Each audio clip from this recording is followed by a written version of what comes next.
Of fucking course. Seriously? Um,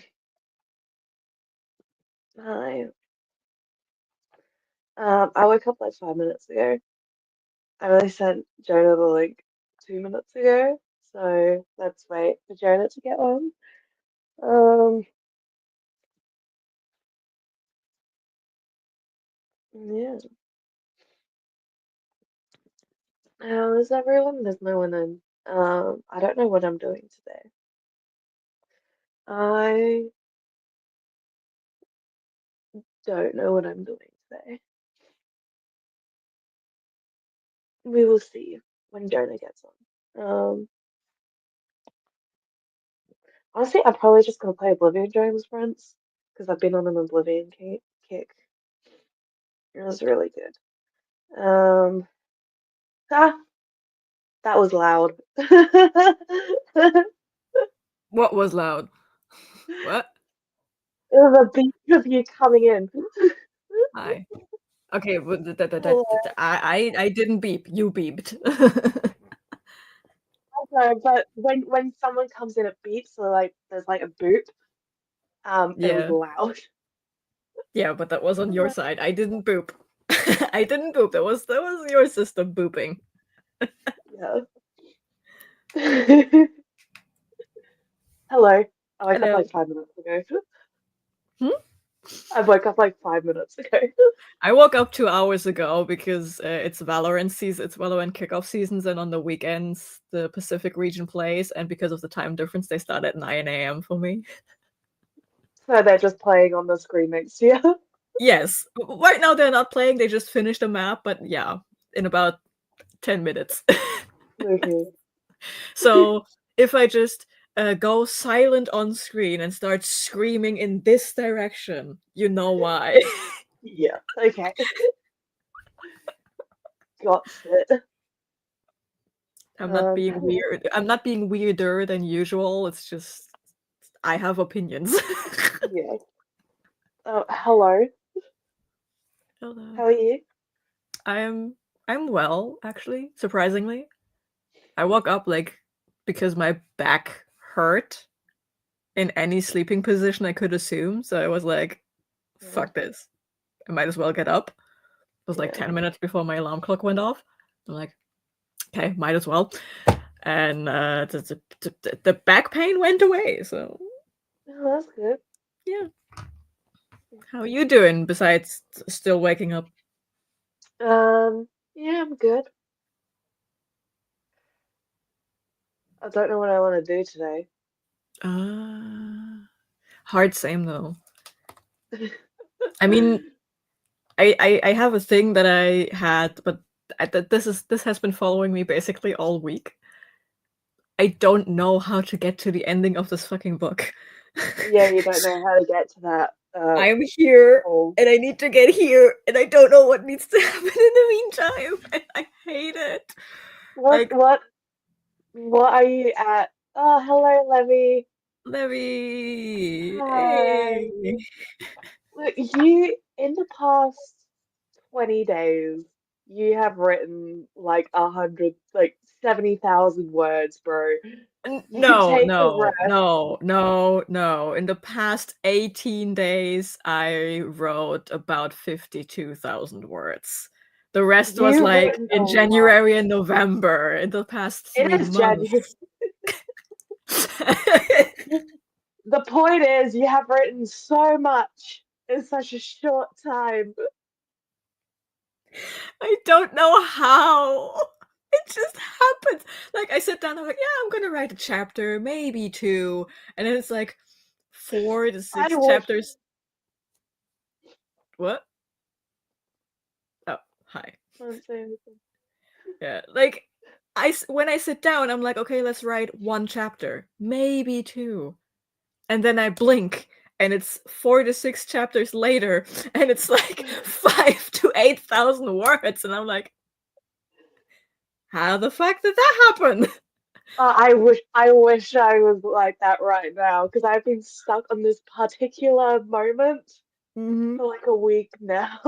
Oh my god, He's like, just give me what you have about the moment, and I try to unlock your brain, and I okay, hopefully get to unlock my brain to just, like, I had at least a vague idea of what I wanted to do for the past 100,000 words, right? But now it's literally just a void. I am at this point, there is complete and utter blankness and the vague idea of where I want to go. It's not even a light at the tunnel. It's just the vague outline of the tunnel. yeah. I Like, have, okay, so Carol has just arrived at Bromjana, right? mhm. And Kodaric has just left. So he's with Tulda, and he's like, come, let me show you around.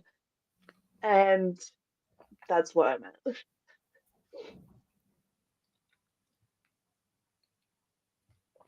I had to eat my piece of chocolate.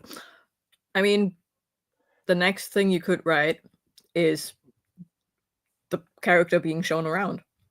To have like you don't have to show the whole temple, but maybe like the major places where you know future scenes will happen. Yeah. We have like, I don't know, main temple room, then I don't know, like the dining hall or something, and then have the character arrive at the rooms they will stay in, and maybe describe that room in particular, because that is like now, like as far as I understood your story, that is what their world will shrink to, this Yeah, room. his life is basically now the temple. Yeah. Yeah, so Yeah. so when you literally say, okay, let me show you around, highlight these few rooms where you know future scenes will happen, and because then you can just skip these descriptions later on when you know, okay, this character and that character is just like, okay, let's go to the, I don't know, temple room, and then you know, okay, this is the room they're in, and then like have this tour end with wherever that character's bedroom is and describe that bedroom in And then, vivid detail, because this is what his world has shrunken to now, right. you know? And then I can end the chapter. Yes. Oh, With like the sweet. realization, this is my life now, I guess. And it's It's like, like he, it's like a crappy bed, a tiny wiggly desk, and something that wants to be a closet when it grows up or something. yeah, like he literally found out that he was leaving like 10 minutes ago. Kodaric teleported them to another city, and then she fucked off. That makes it so much worse. You should Yeah, definitely just describe the temple. That would be perfect. he hasn't reacted to it yet. I Mhm. definitely think it's like a delayed shock. Plus, he's 4, Oh my so he god, doesn't. do you know how much fun you can have when you describe a place from the eyes of a 4-year-old?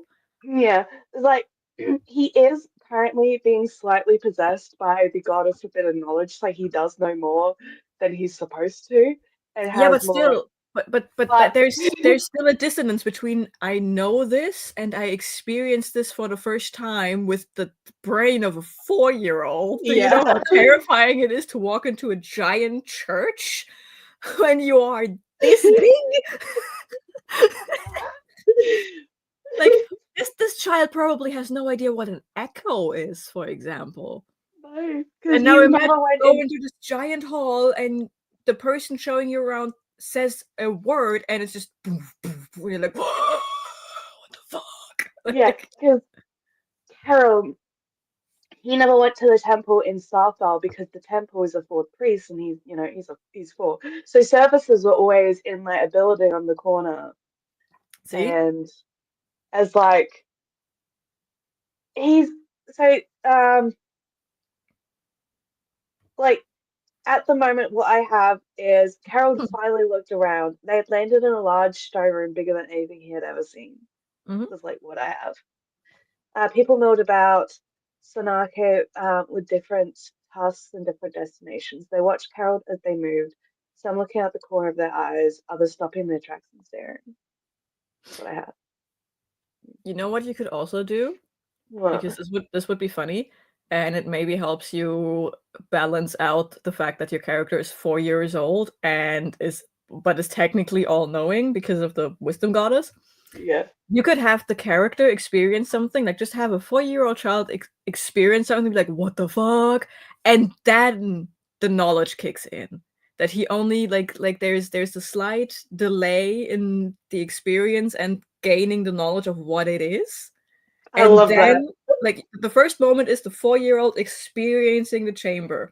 The second moment is the character realizing, oh, okay, this is like a ritual chamber. This, and this happens in there without ever knowing what these rituals are because that knowledge hasn't been downloaded yet.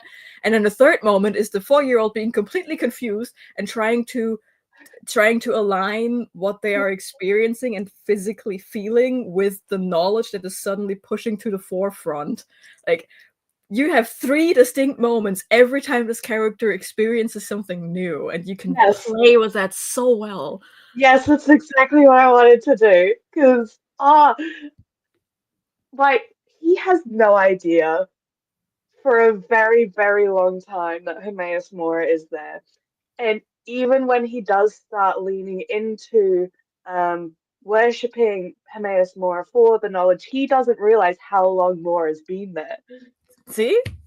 Um, and it isn't until the very, very end that when Mora completely disappears, that he realizes, oh shit, I am all alone now. I have never been alone. What the fuck do I do? That's another thing you could play with. Because children imagine so many things, right? And but children are also not dumb. So what if this 4-year-old picks up on the fact that every time I experience something new, there is like 2 heartbeats later, I just know? And what if they associate this weird dissonance with like an imaginary friend, like the real goblin brain? So even when they didn't even know, okay, there is like this goddess with me, but it's like there has always something been with me. You know what I mean? Oh, you're just frozen. I hate that so much. Hello? Hi? Yes, hi. How much of that did Yes, you get? I heard all of it. Okay. Yeah, but like you know, like that would like that like the whole thing, the dissonance is just pushed into an imaginary friend of sorts, Yeah. which would then Um, hammer home, like later on would hammer home the point of, oh shit, I am alone. yeah. Larry says, okay, I think I know what I want to do. Make a year in LDO spread in my journal. Continue plotting. I'm seriously struggling because my brain is so fucking chaotic. And then finish reading Hobbit. Nice. Oh, and I need to take my ADHD meds after breakfast. Yes, take them. Take your meds. Take your Yeah, meds. I am not doing a year in Eldia because I'm really bad at keeping track of year-long readathons. Yeah. Hopefully I will not forget lol because that has been. We will remind you. Yes, we will tell you. An alarm clock on my phone doesn't work for some reason. That's shit. Hi, Hello. Laura. Hey, Laura. BW James, that sounds interesting. Thank you. This is my Skyrim entire lore rewrite. Yeah. I also saw on Discord you are doing your research with like over 14 hours of Elder Scrolls. Like Yeah. it shows me how much you played. Just call it research and be done with it. Technically it is. Technically it is, because what I'm doing right now is going through literally every dungeon that I find, because most of them aren't connected to quests. Mm-hmm. So it's like I've done basically nothing except dungeon delve, and I'm level 22. That sounds good. No, it is so hard to level in this game. Okay. I should be like level 6 right now. Okay. So it's very good. So it's very good. Reading my best friend's exorcism before family time. There's been some language choices made in this one. Love the plot and characters so far, but could do with non-harmful language. Yeah. Yeah. Isn't my best friend's exorcism also like placed in the 90s and shit? Mm. Like I know it wasn't written back then, but like it's set in that, so but I don't like it when authors do it like, it's set in the 90s, so this is normal language, but they don't have like an author's note telling you about that, And like, also like a reason for it. Don't just put yeah. it in because you can. Yeah, and in most cases you can write around it. Like the harshest things you can write around it if you have like half a brain cell. Yeah. I'm overwhelmed with the classes of Aurelium, so I want to start with Eldia first. I'm not doing any readathons this year, except Jonah's.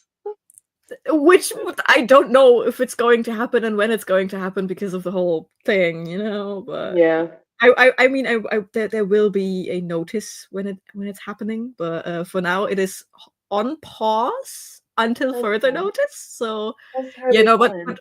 but the way I picked my Aurelium classes was what sounds interesting, and then I had half the list was thrown out from what sounds interesting, and then I narrowed it down to what books do I have and can I fulfill the prompts. But I am with Eldia since year one, like with Aurelium since the first time it ever happened. So the first ever prompts for the classes were what inspired my callings, and now because one was too easy to fulfill, I picked up two, and for the past like 4 years I have been too stubborn to drop one of them. So I'm every April and every August slash now September I read like 13 books, and Damn. the prompts get progressively worse and harder to fill, and I am too stubborn to drop one of them. Which has now led me to hate, like, I love Aurelium. It's so great, the whole concept of it, but I hate it every year. I love to hate it so much. James, your freeze frames are the best. Thank you. Yes. I need to find the old screenshots I did, because when you were like freezing really regularly, I have some screenshots of that, and I need to turn all of them into stickers. Because there were some faces there was it's like gold. Comedy fucking gold. Absolutely. Yeah, it's set in the 80s, but there are also non-harmful language used in it, so Yeah. absolutely. Like, Yeah. even if it's set there, you need a reason for that Yeah. language to be used. Yeah. You need a You can't just, reason or you need to write around it. Period. yeah, you can't just throw it in because, oh, but they used it back then. I don't care. Yeah, like I have a couple of books where it's like historical shit, and there is a content warning in the beginning for the derogatory language that Yeah. has been used in that time, and B, there is usually like an author's note or something in the back explaining the terms used and how they changed over the years. So Yeah, I get it's like overwhelmed. groundwork. Yeah, absolutely. Yeah, I get overwhelmed with how long it goes on and how much it branched out, and no matter how many times I watch the videos, I just don't understand it. Get super overwhelmed and anxious, sadly. Mm, We need some James.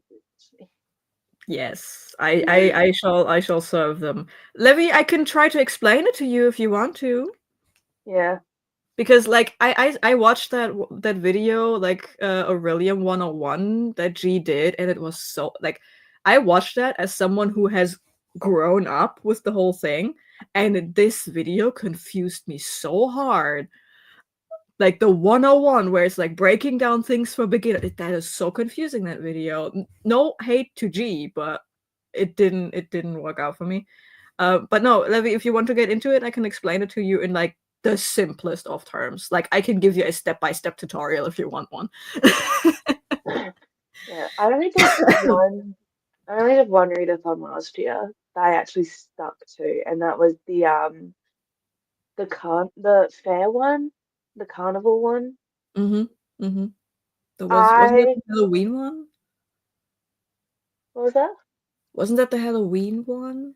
Yeah, It the wasn't. escape. Yeah, Escape the Readathon. Yeah. Yeah. I gave up halfway through because most of the prompts were finished and moved on by the time I finished the book. Mm. And I was like, It's a good idea to do that, Mm. but That's I didn't vibe with it. that's why I'm not participating in the Amazing Readathon, because that's like you are in this city and you have this amount of time to read something, and then we just fly somewhere else on the planet, and I'm like, ah, but I'm not done with. That's the same Yeah, struggle. That's the same struggle I have with weekly readathons. that's I why am I not. didn't. I'm not quick enough of a reader to get anything done in a weekly readathon. I mean, I participated in Summer Ween last week because I was in such a reading mood that I was getting through a lot of reads, but still, I finished Family Business, I finished a comic, and I finished a novella that was under 100 pages. And Yeah, that is it. And that was me being in like a high reading mood and enjoying what I read. So, yeah, like weekly readathons are just not doing it for me. I'm trying the Final Book support group next week again, but I can tell you, I will finish 2 mangas and that's it. yeah. Because I don't. I'm not even doing Adventure-a-thon Mm, because what it seems very confusing, and two, because I don't like having to. Sorry, the Amazing Readathon, not Adventure-a-thon. yeah. I don't like that urgency in the reading Mm. because the urgency is what gets me to stop reading. It's almost as if pathological demand avoidance is a symptom of autism. I know. But yeah, hard same. The second something is hyped, the second something has a deadline, I'm like, No thanks. no, thank you. But then the deadline comes, and then I'm just rushing because then the ADHD kicks in. The urgency. I don't end up doing it. I just don't Yeah. end up doing it. That would Yeah. be lovely. So when does the first semester start? March? April. April. April. It's April, and in previous years it was August, but G has moved it to September for last year because of her health issues, and she's contemplating on putting it permanently into September, which kicks us so hard in the balls with Adventure-a-thon, Yeah. because that was supposed to be a September thing as well. So we might have to move that around. But Adventure-a-thon has been pushed into May this year, anyways, because Kirsty is in Australia and she comes back during February, and then she needs time to figure shit out herself. So Yeah. Andrea, I love the Amazing Readathon and I am super slow. I was always late though, but I had fun. yeah, Yeah, I that's apologize for any kind of siren you can hear. This morning has been crazy, and everyone thinks they have to die and set things on fire. Apparently, to be yeah. fair, I think the team was more important. We bonded a lot and made our own Discord server. That's fair. Um, I do I readathons to read. I also don't like team-based Neither, readathon. neither, no. Like that is why I designed my readathon. Yes, it is all about building your own army and battle something. But you're And by I yourself. everyone has their own, like everyone has the same enemy, but everyone fights it on their own. And I Mm. mean, yeah, I'm thinking like, okay, maybe once or twice you have like a battle royale for something, but that would be like a mini round, and like who can I'm thinking of like making like a bingo board and basically like Splatoon, who can color in more squares, and you can like choose who you want to fight, or you have like, or I'm making like 2 teams and then like pitch them against each other, and or like we did in the last Adventure-a-thon round, because that was actually like my original idea, and Kirsty then built it up into a thing that could work, that you have like one giant super powerful enemy and you all are a team fighting that enemy. But I don't like team-based readathons, so if I ever make like a team-based round, it will be an optional mini round, because I don't like that. Yeah, that's also what put me off the Amazing Readathons. All the That's what different. that's what puts me off Battleathon, because the idea of Battleathon is like so cool. Like you have like fantasy, you have horror, you have these genres, and they are basically like the nations in Avatar, and they battle it out. But I'm like, okay, cool, but everyone is joining Team Fantasy, so like Team Fantasy is always proportionally bigger than everyone Yeah, else. And then like, I mean, yes, you can like average it out, but still, I yeah. I don't like team-based That's readathons why because you have that's these why I got great my team. leaders. like yes, Team Fantasy is super big, right? But fantasy books are also inherently larger than, for example, your romance readers. So you could have 5 romance readers, and each of them reads like 3 times the amount of books in the same time than the fantasy readers, even though the fantasy readers have like proportionally larger members. When you average it out, they read less than, it's so like Battleathon is just, I don't know. Yeah, but I did also see one that was page-based as Yeah, I think well. Battleathon is, I think, page based, and I've seen one where it's like you want to read as many good books as possible. Like the higher you rate books, the more points you get, or something. Battleathon is fucking complicated, man. Yeah. I just know of Battleathon because one of my favorite booktubers, Becca and the Books, is participating as a host regularly. Yeah. Oh yeah, same. This was the one I lied. I'm 100%. It's due to the few people I'd vibed with. Also, I Mhm. get overwhelmed with team-based ones usually. Amazing Readathon was good. I get that. I get that it's scaled. It still doesn't change the perspective that this one very incredibly large team is going to win because there's so many people in it. Yeah. And it's like, I mean, I'm not down talking on it. Like, if you enjoy these readathons where Yeah, you just rush for a whole month, or if you enjoy team-based readathons, go for it. Go for it. absolutely. It's just not my kind of readathon. I don't like that. I like a month-long readathon that is themed, that has a little bit of story to it, where it's like just a fun game, but you're also not like, there is no rush to it. There is no super like detrimental thing. There is no sense of falling behind. There is no sense of you letting your team down or something. Like, very low stakes. Very low stakes. That's why that's literally why I have the option for my readathon. Hey, even like in a battle round where the stakes are higher, there is an option for you, like a last Hail Mary, where you just read anything, read any kind of book, and you get like an emergency troop to protect yourself. And I also have like fail safes for if you lose or if you need to skip around, you don't like completely lose your progress. Because I don't like that. I don't like that. Yeah. Yeah, I know. I just had to Hmm. point it out. Yeah, I didn't mean it like that. So you should. Oh yeah, absolutely. I didn't read it as that. I didn't read it as No. that. I mean, everyone can do however they please, as long as we are all consenting adults and are not stepping on someone else's toes.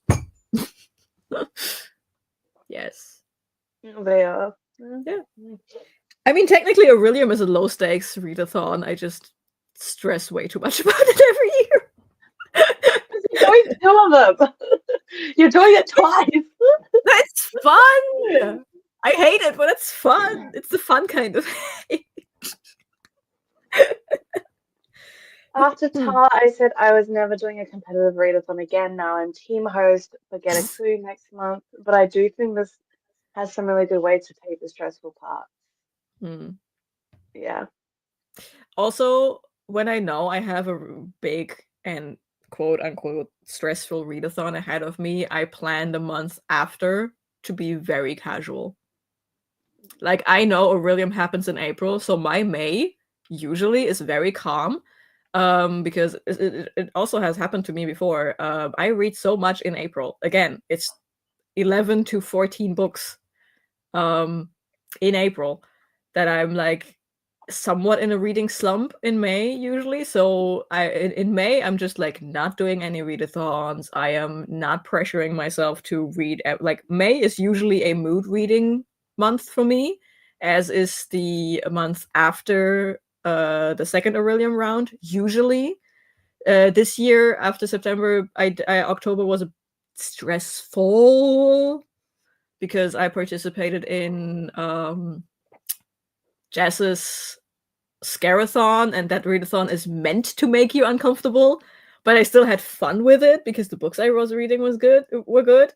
But I know, based on the readathons I do, when my reading will slow. Like, every year, you can look at my story graph, like yearly overview. You can see April, boom, May, boom, and then the second round, boom, and then the month after, boom. It's literally whee! Like, every year I have these 2 spikes. As a roller coaster. Yeah, and like I mean, I have 2 smaller spikes now as well with Adventure Marathon. Last year, it's overlapped in September, but it was like, wee! Um, well, I still get Clue Readathon and immediately know because it somehow overwhelmed me. Do I know why? No. Because Sometimes it there's just isn't the Clue Readathon based on the game Clue? yeah. Because the game board for Clue is also very overwhelming. It's not like a straightforward where you go around and you have like this, and this. As soon as there is a branching narrative, things get complicated. Yeah. Generally, I like bingo boards or spinner wheels or readathons that have a mix of life and reading prompts, generally Yeah. more chill readathons. Yeah. Oh yeah, after Amazing Readathon, I jumped right into Cozy though teamed readathon and I ran myself down the ground. Next time I'll just take it super easy. Yeah. Yep. Yep. I mean, I wanted to make this month a mood reading month because the books I had to read in December were like chonkers and required brain cells and shit. So I was like, yeah, let's make January a mood reading month. And I still participate in TBR-a-thon. But first and foremost, TBR-a-thon has an option to mood read. Like there is a whole prompt board for mood readers. But I decided to go with like the game board. But I chose a larger die to go through, and I got lucky, and I had like 4 prompts, and I was like, okay, cool, I can fill that. And then I realized that I'm in such a reading mood that I was like, okay, I need more inspiration on what to read. I need like guided mood reading a lot of times. So that is when I picked up Submarine. That is why I picked up the Final Book support group, because it's like extra prompts that guide me in my mood reading. Yeah. Yes, it's based on Clue, but this year there's a mood reader mode for people that don't like prompt drops. Yeah, I See? don't like prompt drops. I don't like prompt drops. I don't like No, having to wait for the next prompt. no, I don't like that either. Again, because I'm such a slow reader, so like a prompt drops, and then I either pick something that I can read in like a day, like a manga or a comic, because I'm scared that the next prompt is something that I have to fill with something big and I need the time. Or I pick something big and I'm not done on time, and then I hate myself for not being done on time because I cannot, for the life of me, be like, hey, next prompt drops, so this is your deadline, and if you're not done by that point, you are a bad person. Like Yeah, what? Thanks for nothing, brain. yeah, yeah. But That's my goal for today is to get this fucking chapter done. I've been stuck on it for yeah, but weeks. I need to fill that fucking void, man. Well, what Between are you at right now? And then, I am at the moment. So okay, so the love story. yeah. We had the first I think I have feelings for you moment. Ooh. So the ambassador, the guy, and the princess, they were like, dude, I think I want to be more than just friends. And it was like, oh my god, thank you for saying that, because same.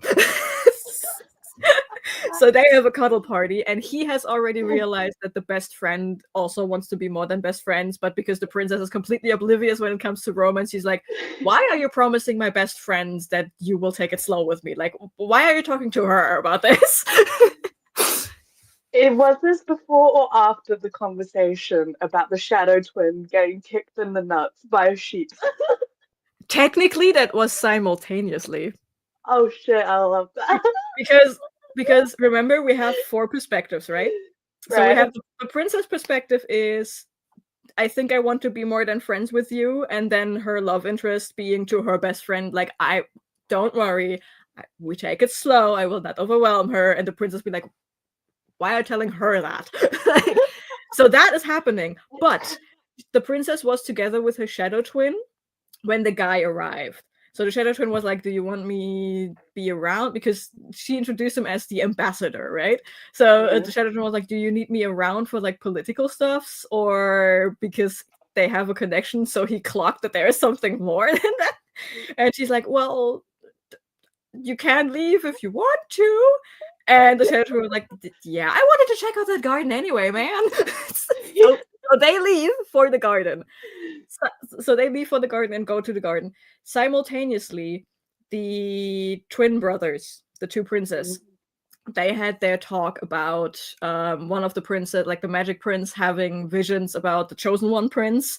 So they had their talk, and they were like, "This is a big revelation. Do we need a moment?" And they agreed, "Yes, we need a moment." So the Chosen One Prince leaves to go to their partner, which then leads to chapter 69. If you know, you know. No. And the magic prince goes and leaves for the garden to meditate, because again he has to like rein in his magic and shit. So this guy's in the garden where the Shadow Twin comes into the garden, and they have a little heart to heart where they just, because they are like the most normal when it comes to interaction, because the Shadow Twin and the princess have this weird connection where they feel this familiarity as if they have known each other their whole life, but they have met 2 weeks ago. So that Yeah, is they weird, right? just fucking met. Yeah. And the Shadow Twin and the Chosen One Prince have just spent 2 weeks on the road together, so they're like, fuck off, I don't want to see you ever again, right? Not like normal things when you have to spend 2 weeks cooped up with your new sibling, right? So they're like, fuck off, leave me alone. Um, but the Magic Prince and the Shadow Twin, they have known each other for 2 weeks, and they had the time and no weird magic feelings. They were just, hi, my name is this. Hi, I am this. I guess we are stuck together now. Whatever. And they just start to, and also they are just nice people. Like they Yeah. don't have weird issues with being a chosen one that is not getting any chosen one quests, and they are not about to become queen or something. Like they're just they have the luxury of just being people. So they just have a nice little back and forth in the garden. And the Shadow Twin is still very insecure about their place. Like, they grew up as an orphan in a temple. They were raised to become a priest, and like 6 months before they were able to leave and be like, have like this giant exam to become an ordained priest, they were ripped out of their life, had to leave everything behind, were yeeted across the country, and they were told, you are a prince now. What? Also, you can turn into a giant monster that can fight storms. Like, what? So they are a bit overwhelmed. And the Magic Prince, of course, has to deal with their magic and the chronic pain issues, and now the visions they are not supposed to be having, and blah, blah, blah. So they just have a heart to heart. And the priest is like, yeah, I found, like, they are in this garden for the first time, and they found like a little patch where they are growing herbs and shit, and that is something they know. That is something they had to do in the temple as well. They were like, tending to an herb garden was a thing, so they just instinctively start doing that to calm themselves down. And then they just get to start talking, and the Magic Prince is like, hey, how was life before all of this craziness for you? Has anyone ever actually asked you how you are doing? So they just get to talking, and the Shadow Twin is like, I have no idea who I am anymore. And that is when the Magic Prince is like, well, technically, you could, like, what do you need to become an ordained priest, right?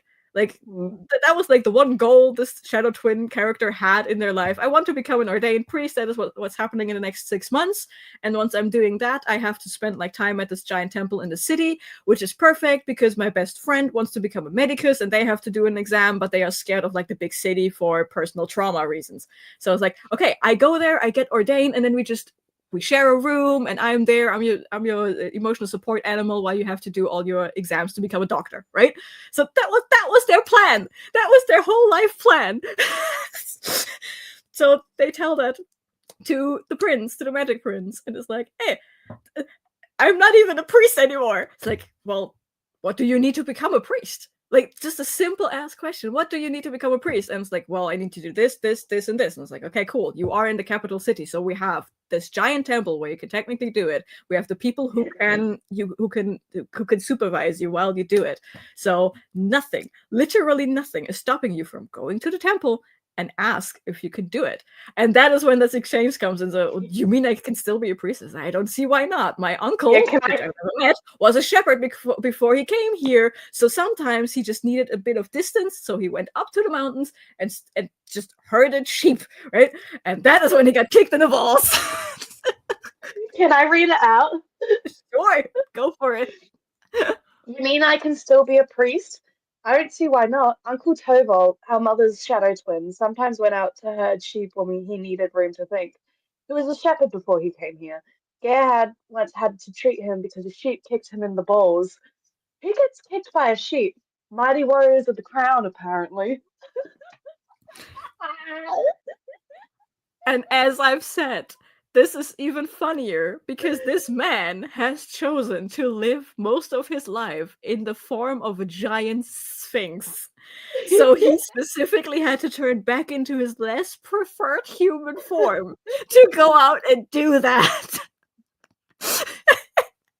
Also, he got kicked in the balls by a sheep so hard that it required medical attention by his own brother. Quick question. Is the Shadow Twin born at the same time as the Queen, Yes. the princess? Yeah. They are born at the same time and they share a soul, but they are technically children of different parents. Okay. But because of the whole mystical thing and that shadow twins only happen in the royal bloodline, it is usually assumed, okay, the royal parents are also the parents of the shadow twin. And especially in this case, with this specific shadow twin, because they grew up an orphan. They don't know their parents. They don't know if they are still alive. They don't know if that they are around, why they were they were found on the steps of a temple of death. That is all they know. When they were a baby, they had a little Harry Potter moment at the beginning. No one knows about their parents.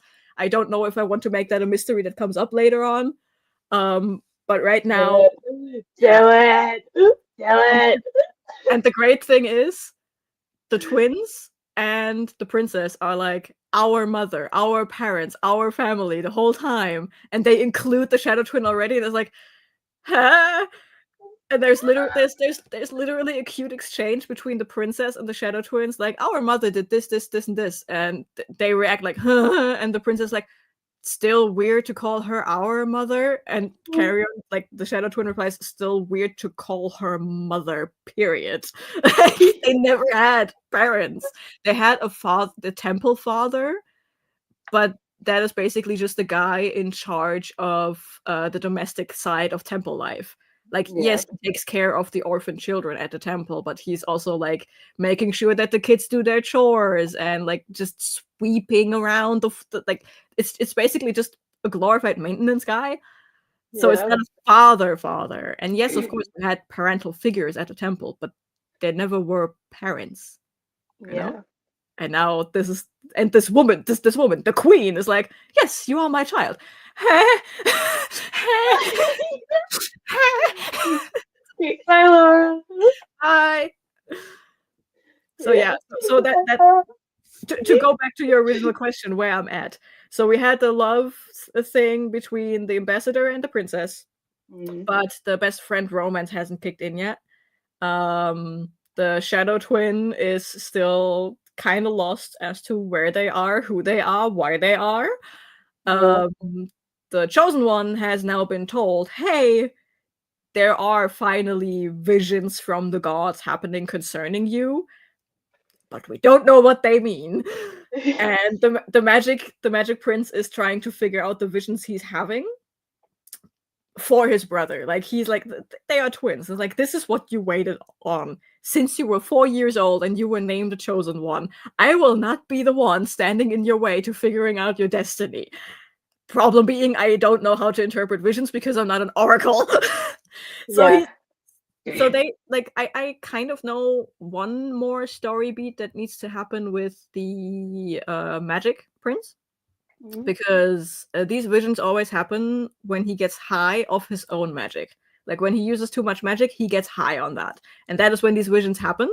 So, and he's now huddled up with a childhood best friend who is an oracle, a childhood best friend who is an elementalist, like they learned together, and this character's mother is an oracle who was the one naming the chosen one a chosen one. So they are like now working together. And I think like the one thing I know I want to have happen for that guy is that he purposefully uses too much magic to get high, to force another vision that hopefully is a bit clearer. But because using so much magic, basically, like the amount of magic he has to use, the last vision happened because he stopped a tornado from spinning. Yeah, Jesus. That is how much magic he uses. And he was just like, no. and just stops a tornado. So that is how much magic he has to use. So, and he has to use that for earth, water, fire, and or wind. So he basically has to cause a natural disaster to get another vision, and he's running the risk of getting so high on his magic that he cannot come down and he loses himself to the elements, which then would mean we have to kill a prince. Do that next book. Okay, that leaves the void completely empty because I don't know where to go with this. So the prince, the chosen one knows, okay, someone is talking to someone about what I have to do, but what is it? Someone is trying to get a prophecy or figure out a prophecy. Someone is falling in love and has to be preparing themselves for becoming a queen, and someone has an identity crisis. That is where I'm at. The ball happens before the coronation, right? Yes, we kind of settled on having the ball first and then force the people who crush the ball into the coronation, even though they literally preach to change the system.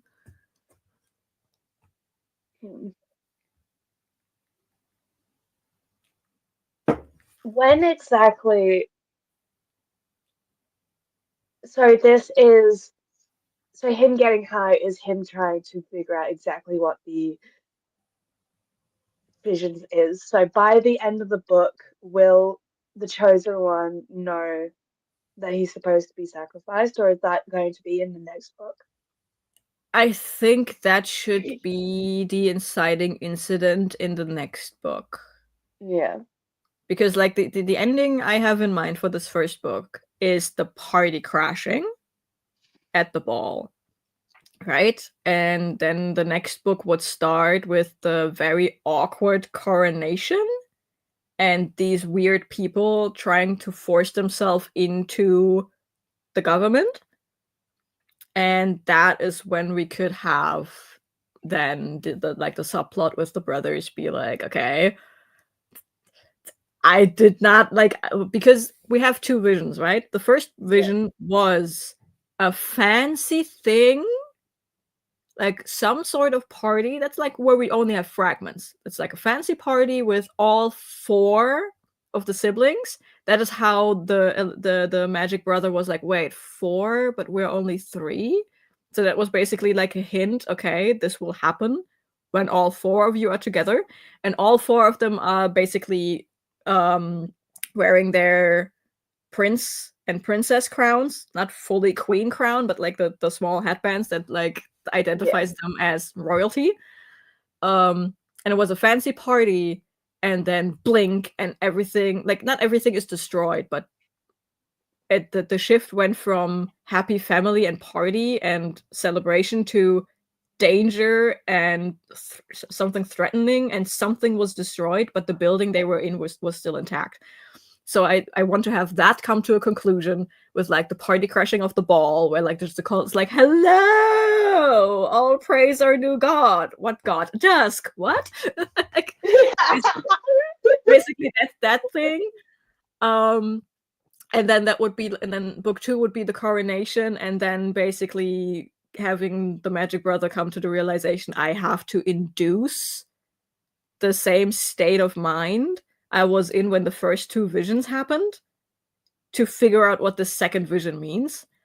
And that would then basically be like the first 100 pages of book two, basically. And that is when he like gets a clearer vision, because now he has the information, okay, there is this new god Dusk, and with that context, he can then interpret the new vision to, okay, we need to find the god of dawn, but he still doesn't know that his brother has to sacrifice himself for that. That would be like the ending realizations. Like, okay, we are here. We did everything we were supposed to be doing.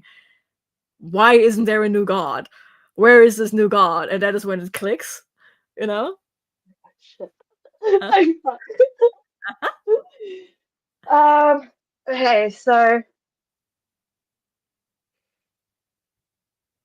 usually my advice is when you're stuck, kill someone, but I don't know who you can kill right now. Me neither.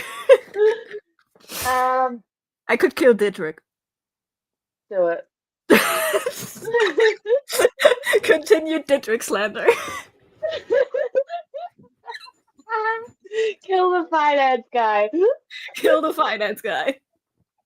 I mean, it could be a lead up to these people taking over.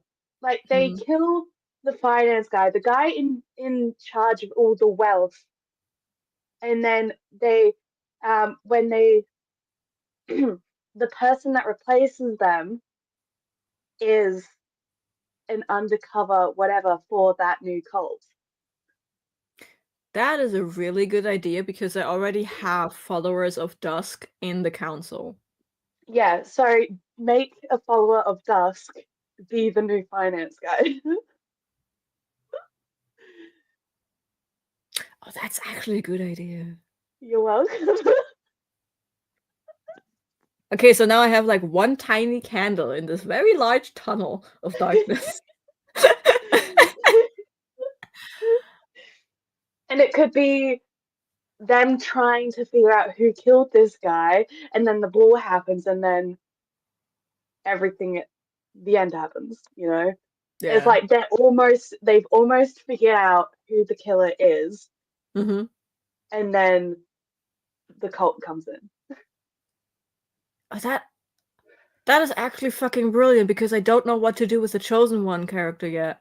Yeah. Because like his brother is trying to figure out the vision. His sister is becoming queen.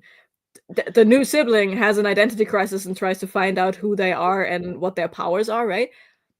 So I didn't know what to do with the Chosen One prince because all he did from the beginning was like, okay, he's angry because everyone like in his family is moving forward except And him. he's not.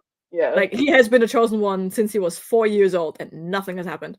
And then he gets sent to pick up the Shadow Twin. So we have road trip back and forth. And he proves himself as a great leader, as a great soldier, and blah, blah, blah. But now we're back at the capital, and he has literally nothing to do except babysit his partner who got hurt by the from like a storm beast attack. Like they were severely hurt, and then chapter 69 happens. So that's literally all he has going for him right now. Just sit around and watch his family grow up without him. Yeah. So that would actually be like, and then just say, okay, someone like the Dietrich was killed, and oh no, what are we going to do about that? Well, sadly, it was a murder, so we need someone investigating it. We need to pretend we care. And that could be his storyline, that he's just running around the palace trying to figure out who killed that guy. Yeah. Which would be a great distraction because this character never faces his problems head on. Like every time his problems loom, he's like, nope. I'm going to go to the training field and stab a bunch of straw people. Someone just died, so I can't deal with that right now. I have to deal with this other thing. Listen. I can't figure out the fate of the world. Mama told me to figure out who killed Dietrich. That is like so important. And they was like, no, it's not.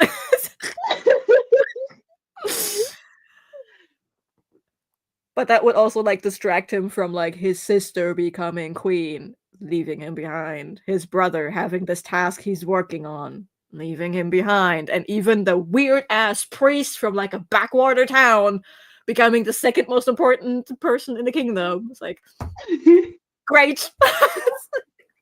This character has so many issues. He does. I love him. He's the worst. Yeah. Well, I am glad I could help. Yes, thank you. I will figure shit out now. Now I have to write a murder mystery. Fuck. The thing is, I can also I cannot make this like a full blown murder mystery, right? Because like I am already in Act 3. I have like 100 pages to figure this out. Well, it doesn't have to be a full-blown murder mystery. No. It's not going to be. Like the guy is going to die. Then the Chosen One is going to get the task, like figure out who did it. And then like I'm just seeding stuff. Okay, yeah, it points to this in this general direction and then just crosses paths with the pet project of the princess because she was trying to figure out what's happening in the West. Because the spy master is like, there's nothing going on in the West, Your Highness.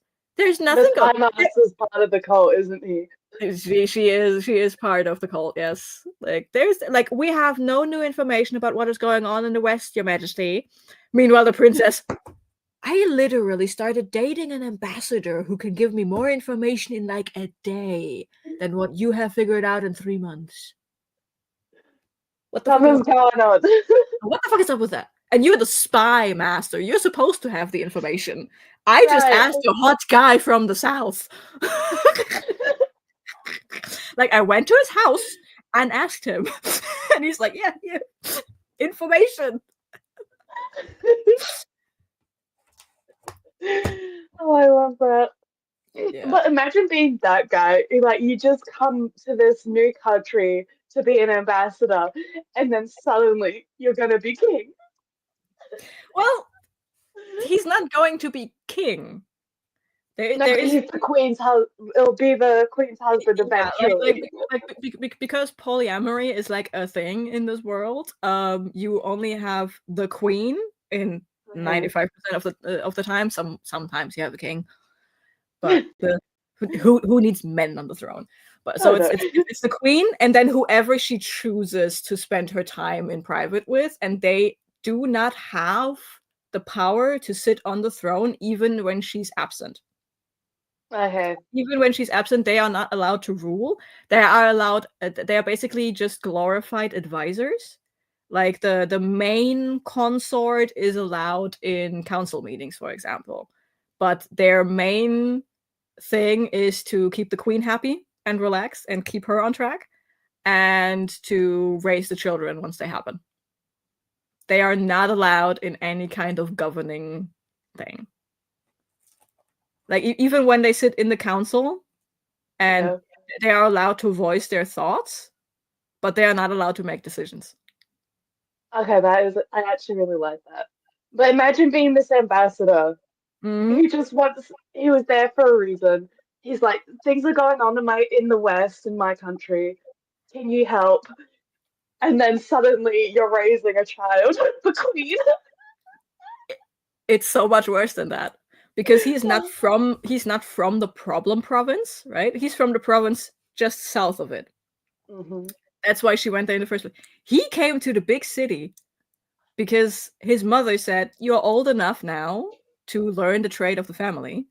So he took the trip to the bless you. Gesundheit. So he took the trip to the capital city to learn the family trade. And the princess was there to talk to his father, but his father fell conveniently ill. He had the flu. He was in bed. So the son was like, I guess I can keep things going for like the week when you're sick in bed. I can keep things going. Like he's not dumb. Like he has been raised to become the next ambassador, right? So he's just scrambling through paperwork. He's actually a couple of minutes late for the first meeting. Like the princess is there waiting. The ambassador is letting the princess wait, and then this hot guy shows up. It's like, apology, and he's like all charming and nice and polite and so respectful, and she's like, what is this strange feeling I feel in the depth of my chest? And he's like because like we never get his POV, but at the beginning he comes off as just casually flirty. But very, very quickly, at least that's what I hope my subtext is doing. Very quickly, we see he's actually interested in her, and her best friend, because her best friend was trained to become a guardess, to become like her personal bodyguard. But then she caught some disease, and that left her with permanent respiratory issues. So now she's just working in the kitchens, but still the best friend of the princess. She's immediately like, careful with those royals. They all have their own agenda. And this ambassador literally has no agenda other, oh my god, this person is so attractive. It's great. Like he's literally just like, you are such a nice person. I like you. Like he has zero agenda. he legitimately just wants to help. And now they're at the point, like, he's like, oh shit, I really like her, but she's also the princess, so I don't know what I'm allowed to do. And then the princess is like, I want to be more than friends, I think. And he's like, oh my god, thank you for saying it. It's like, I thought I was gonna be imprisoned if I said that, so I'm so glad you said it. Yeah, but also the kitchen maid, the best friend of the princess, has made multiple death threats already in his direction. Like, they were introduced, she was like prepping a little picnic for the princess, and the princess was like, yeah, I invited the ambassador. I was like, for a business lunch, which happens to be a picnic in your private garden. But the kitchen maid is still there setting up the picnic when the ambassador comes. It's like, and the princess, because this is my best friend, this is the guy I just randomly like and work together with now, so you might as well see each other more often than not, right? It's like, so, oh yeah, this is Anya, my best friend. It's like, I'm her best friend. I was training to become her bodyguard. And then she leaves. And the ambassador's literally like, so what's her deal? And the princess, completely oblivious, like, yeah, no, she trained to become my bodyguard. She couldn't be, but she still has the same instinct, so no biggie. And he's like, okay. And again, now with the yes, we will take it slow, blah blah. Why are you telling my best friend that? And the best friend's like, you better. Like the kitchen maid makes death threats to an ambassador. I love that. Same. Like, their love story is so chaotic, especially if you like compare it with the love story of her mother, the queen. Like, she married just a random apothecary dude, a horse girl, a person who is so into her romance novels that she is now tasked with basically making sure that the princess has a dating life in the first place. Like, the queen was just like, I like you, and you. She just randomly picked out commoners. Like, one day she went into the stables, was like, you're hot, you're mine now. And the stable person was like, yeah. Okay.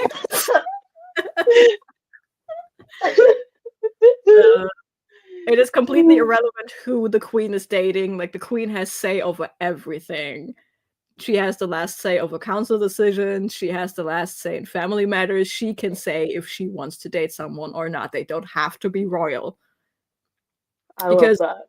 Yeah, but because that's the thing. You don't have to worry about the purity of your bloodline because it is governed by magic. It is governed by the source of everything itself. As long as you have children, there will be a shadow twin who can ascend to the throne. And even if you don't have you don't have to have children, because there will be another shadow twin somewhere. It just happens like it's in the royal families. The thing is, if there's a shadow twin outside the royal family, they are considered royal. It doesn't matter. And it's just like, because humans do human things, right? So it has narrowed down to these couple of royal families, and the more twin births there are in a family, the royaler your bloodline is. Doesn't mean that normal people can't have like just a bunch of twins. Right, yeah. But the opposite is true. If you are in a royal bloodline and you are a single birth, you are lesser than.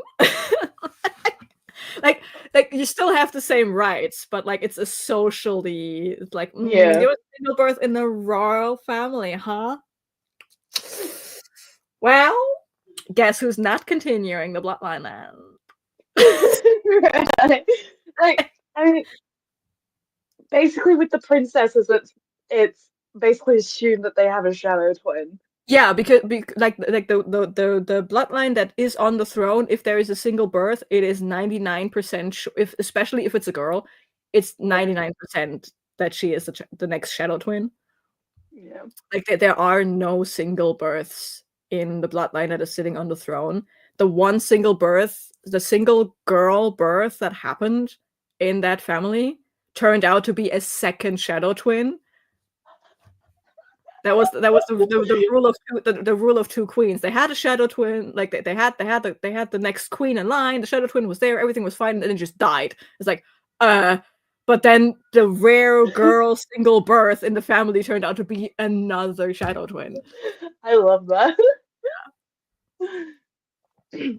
But the gods know. The gods know. They know what they're doing. The funny thing is the gods don't. The night sky does. Everyone else is just guessing. Right, like the night sky knows what's going on. Yeah. I think that's so funny because the night sky, besides the elements, the night sky is like the youngest. It's like the wisest of them. The night sky is like, Granddaddy, the source tells me everything, bitch. I know you're secret. That's why I like to have like death and life just hanging around because they don't know shit. Like life is just happy to see life living, and death is just like, I like to see my sister happy. And if I have to kill a thing or two for that, so be it. Like they don't know shit. Like death, the god of death incarnate, did not know that the one human they picked out as their friend is like the shadow twin. Like, oh, nice. And life took to the magic brother. Like life is the best friend of the magic brother just because she felt like it. She was like, oh look, there is a person with so much life in them, but he's so lost. Oh, poor little baby. She just hangs around the whole time. And like the magic brother's like, can you help me with this prophecy? No. Also. Like life is blatantly not giving him any kind of answers. I fucking love that. Oh, I love that. He knows it. He knows that. So when he really wants an answer, he has to very carefully phrase his questions, and he does that. And life clocks him when he's doing that. It's like, you're asking that because you want to ask that, right? It's like, yeah. Will you answer if I ask that? No. You can't answer the question you asked. It's so funny. I love that. It has been like now. I think at one point they just have light and dark, just like a little interplay where they're just sitting there and they have like a little tea or something because they physically can't be together. So I like to imagine that Dark is just sitting in the castle on Moon with their child Night, and Light is just sitting on the sun with their child Day. And they just have little tea times and like FaceTime because Dark and Light cannot interact with each other. They're just like, yeah, just little family meeting. I have in the short story side collection I have a little interaction between life and death visiting the elements, and it's literally just like 10-year different siblings. Like you have life and death, and they're just the much older siblings to the elements, and the elements are just fucking chaos. I love the story so much. I love it too. I just don't know where to take it. Well, you have a mad mystery now. I have. Yeah. Okay. I gotta kill the treasurer now. Yes. Okay. You gotta kill the finance bro. The best thing is he has two like he is royal bloodline single birth. Oh no. And he has two sons. He has twins. But they are so dumb. They are so dumb. They don't know anything. There are no thoughts behind their eyes. Nothing. They share a brain cell, and that brain cell is usually on vacation.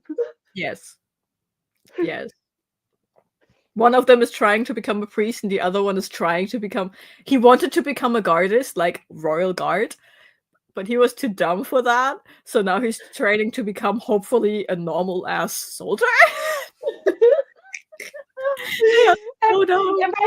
imagine being a soldier and then one of the fucking royals is next to you because they're so dumb. Mhm. They are so dumb. Like, usually the royals get, like, first dip on becoming a royal guard, right?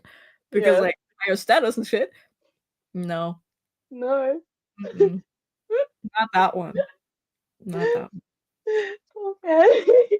The Dittrick slander is going strong. Listen, I don't have a comic relief character, so I have to have something in there, right? That's fine. That's totally fine, bro. Um, He is so dumb. yeah. Hey. And I love the dichotomy. Like, this character, he is not dumb. He's like, he is a financial genius. He is keeping the finances of this whole fucking empire on par. Like, he made this country. He's not dumb. It's just that he's a single birth in a royal bloodline and no one likes him. Yeah. like socially speaking, he is a single birth in a royal bloodline, so that already makes him the target of bullying. But then he's also like, he's just not a nice person. like he's just very slimy and like very arrogant and stuff. Like, just no, he's very unlikable on top of that. So literally no one likes him. So like this. No one. Hey, Oh yeah. let's sprint because it's been an hour and 11 minutes. Yeah. We didn't say this is a productivity stream. We did not. Let me get up. Okay, then I will try to outline the next couple of chapters.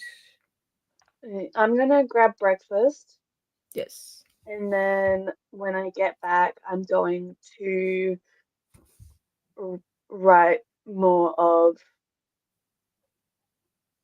I don't. It doesn't have a title yet, so I've just been calling it the Mirac fic.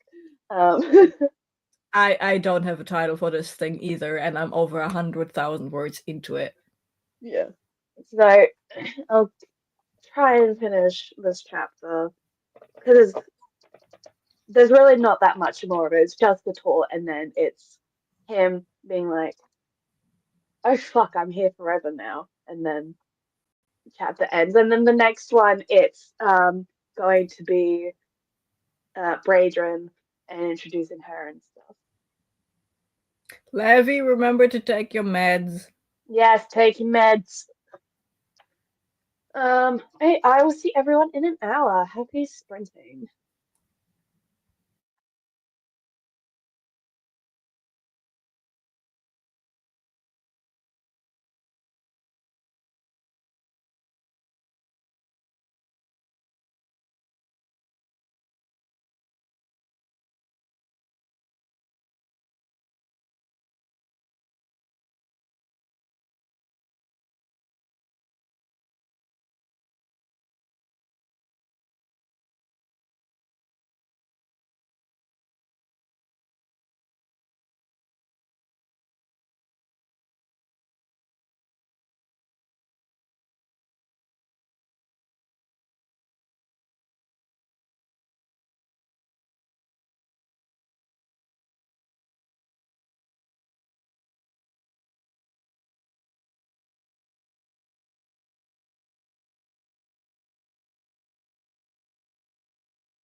Hello.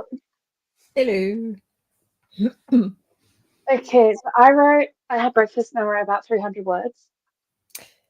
I had lunch and watched Valorant. Nice. They just got done with the map.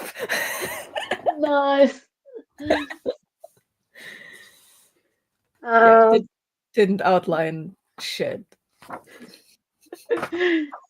well, this It's isn't a productivity one. yeah, right. It's not a productivity one. I also like I wrote 50K in 15 days. I'm Right, like allowed you to can do take a it fucking slow. break. I'm allowed to take a step back. Yeah. Yeah, but I'm definitely going to try and flesh it out in the second draft. Right now, it's just getting the words down, getting it done. But he's just been locked in his room. He doesn't realize he's locked in yet because Holder, the guy who's supposed to be training him, needs to go and do something else before before the dinner hour. Mhm. And it was like, you can't wander around yet. You're four and you have no idea what's going on. I'm just gonna lock you in your room for a couple hours. I have books in there for you. Like, they may be a bit advanced for you, but they're there. The people in this temple certainly know how to do childcare. Like, he's not the only kid there. Braydon is 6 months older than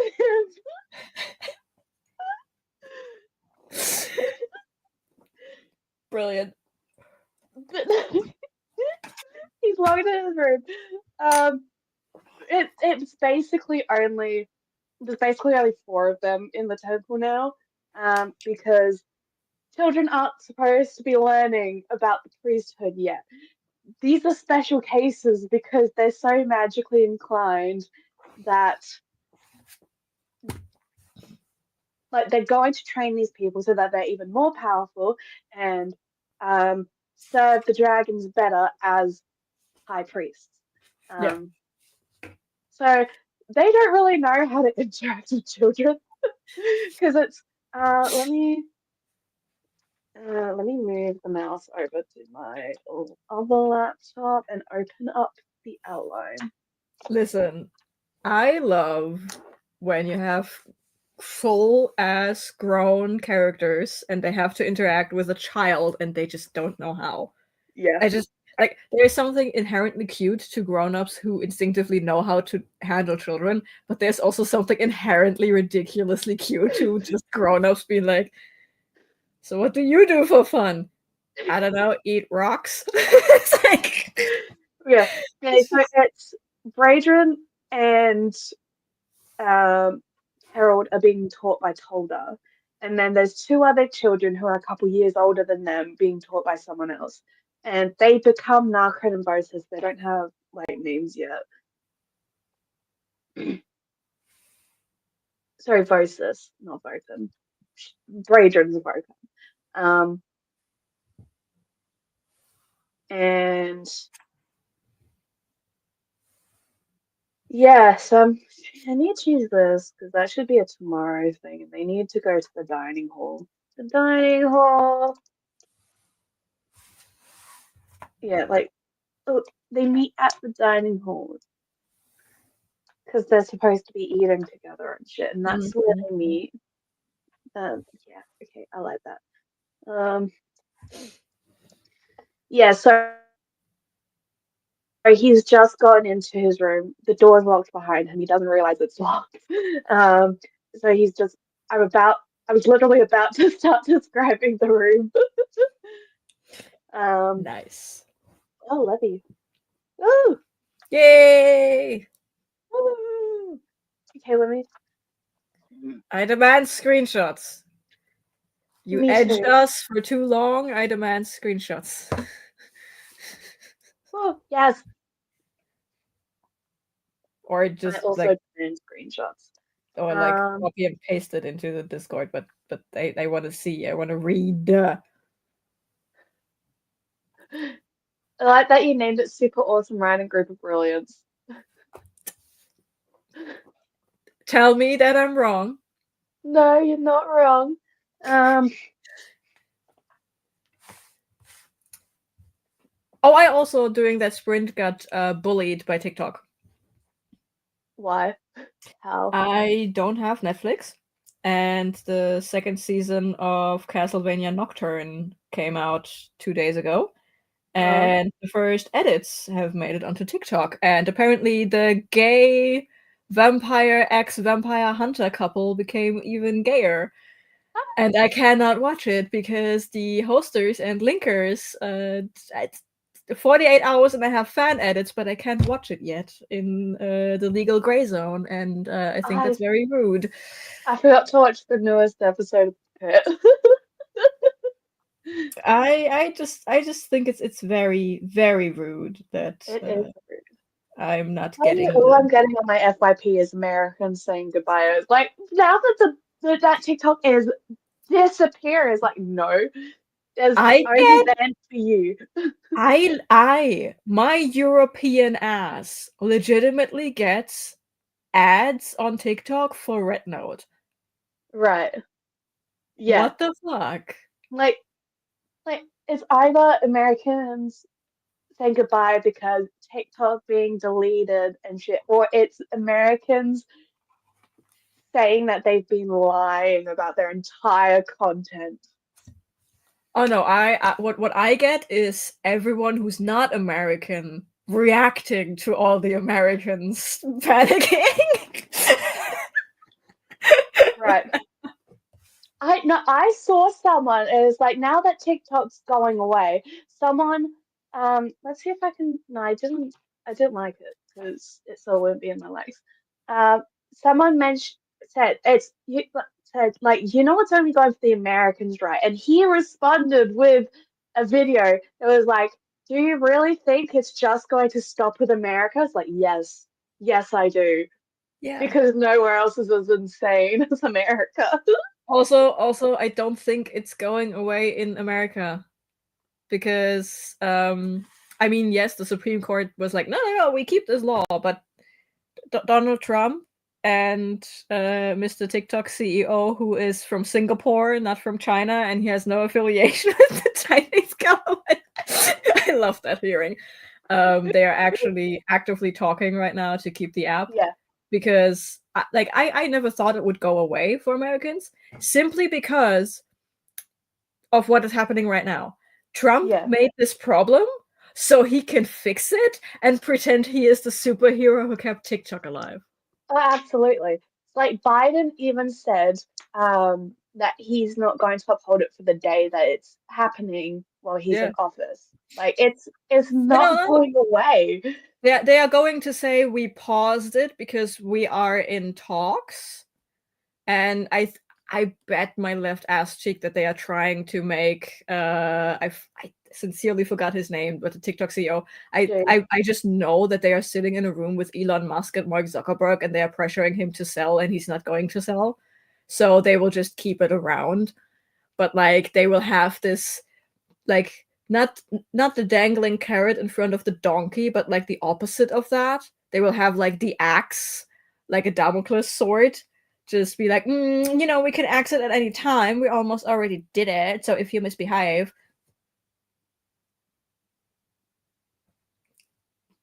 no, I it's just I not hate good. the Americans who think that because it's gone in America, it's gone for the rest of us. It's like you're not the only country in the world. You know what I find fucking hilarious? What? That everyone, like all the Americans, think, oh, now the Europeans will, and like the rest of the world basically will use this app to make fun of Americans. Bitch, we are We already doing already that. We have are. been doing that from the start. We already are. You guys suck. Like, it's going to be harder because now we don't have videos of people being insulted by our takes about it. Like, now it's going to be They think harder because you don't have the funny examples. they think that Australia has a one-sided beef with America. It is like no, no, no. Okay, and I hate it when Americans are like, oh, like you have Christmas in the summer, or it's like, um, it's winter right now. Why are you hot? I was like, Dude, a couple of years ago, there was this trend going around where Americans started to get pickle ornaments for their Christmas trees. And I was so confused by that. And then someone in some video explained, this is what the Germans do. They hang pickles in their Christmas trees. And I'm like, I, a German, was very confused about that because I have never seen or heard or thought about putting pickles on my Christmas tree. In general, we don't put food on our Christmas tree. Sometimes a very dried out gingerbread man will make it on, but they are usually made of something called I don't know what it is called, but it's basically like children can play with it. It's basically clay but made out of a salt mixture, you and mean we shape. Play-Doh? No, it's not Play-Doh, but it can be used as Play-Doh, but you can make it at home with just a bit of salt and stuff, and you then bake it, and we shape them like gingerbread men. But even that is very rare. We don't put food on our Christmas trees.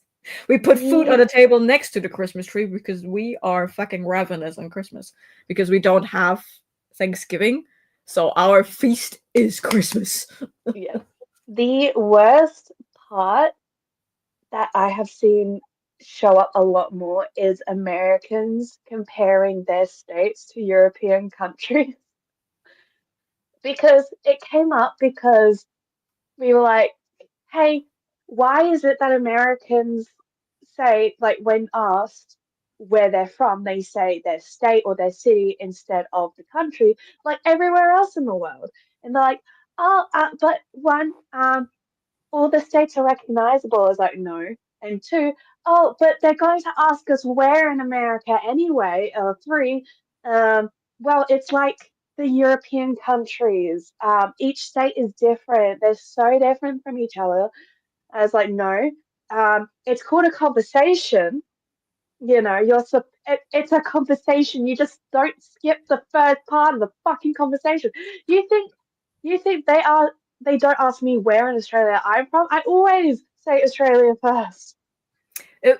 Like I love to blow American brains when I tell them the way the US is set up with the states is like Germany is set up. Germany is 16 states building one republic.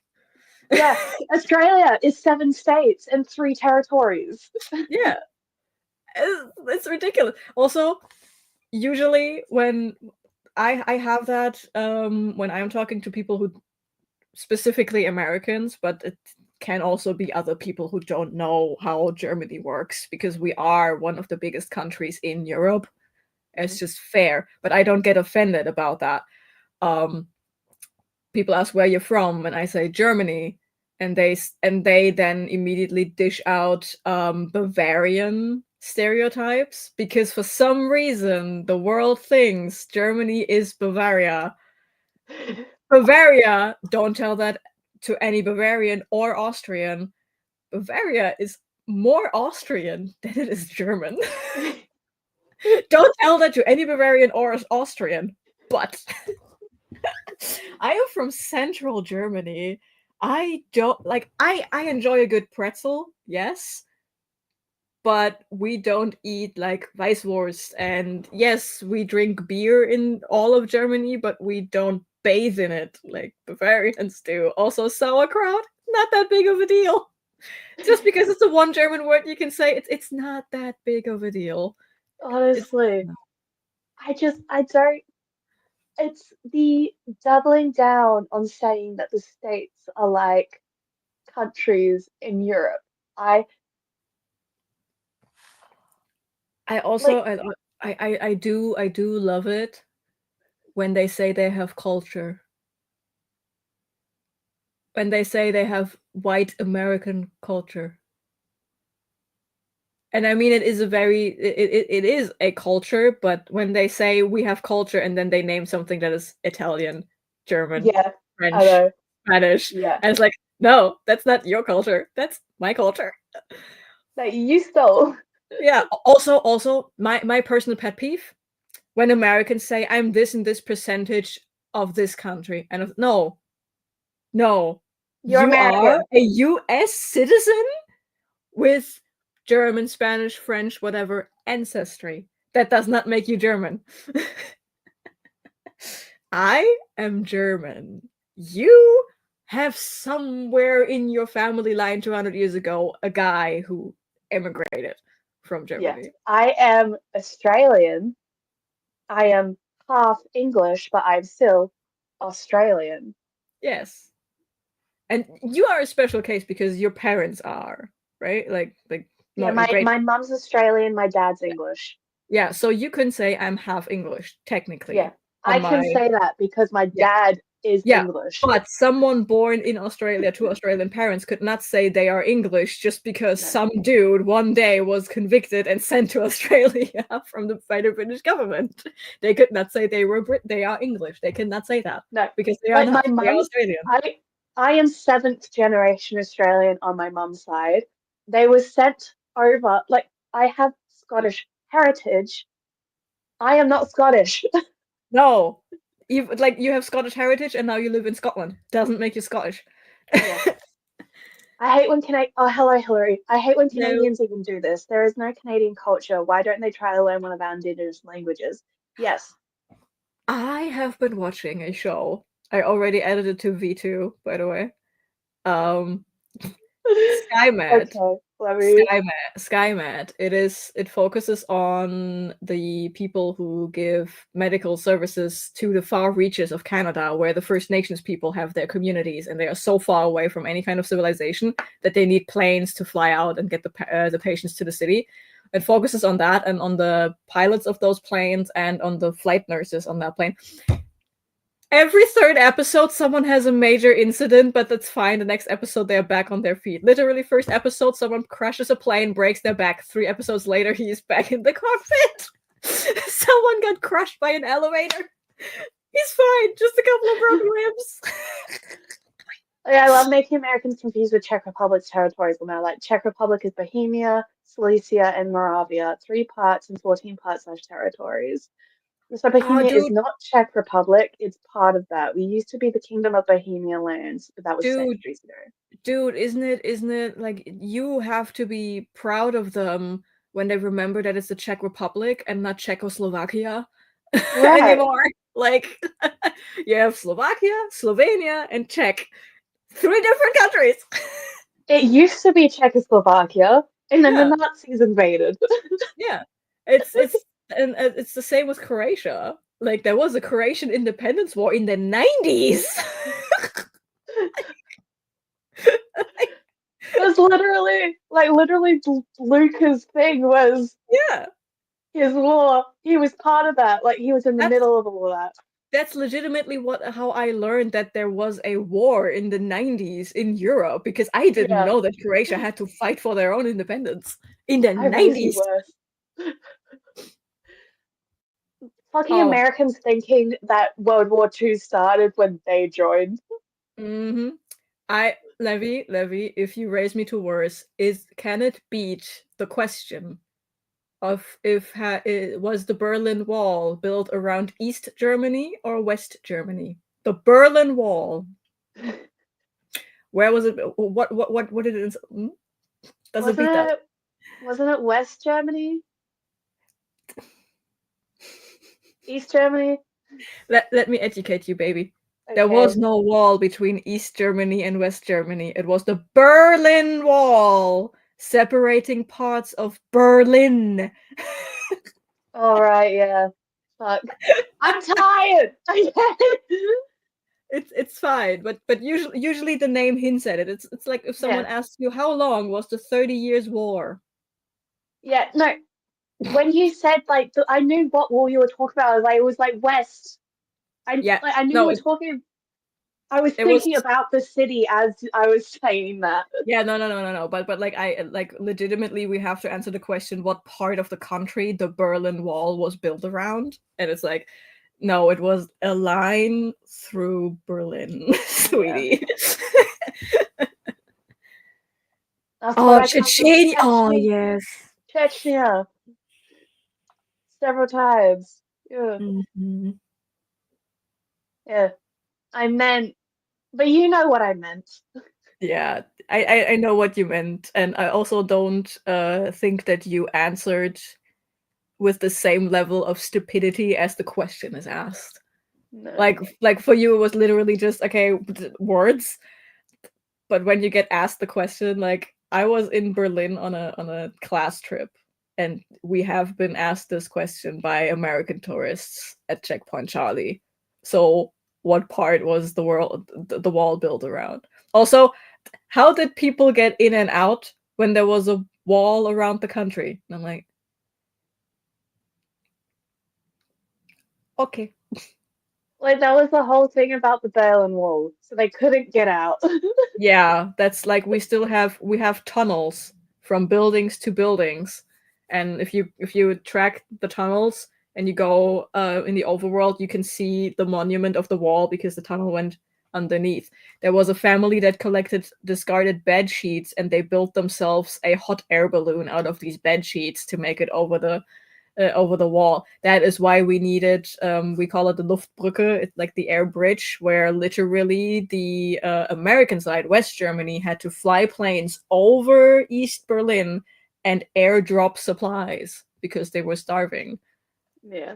That is the whole thing of the wall.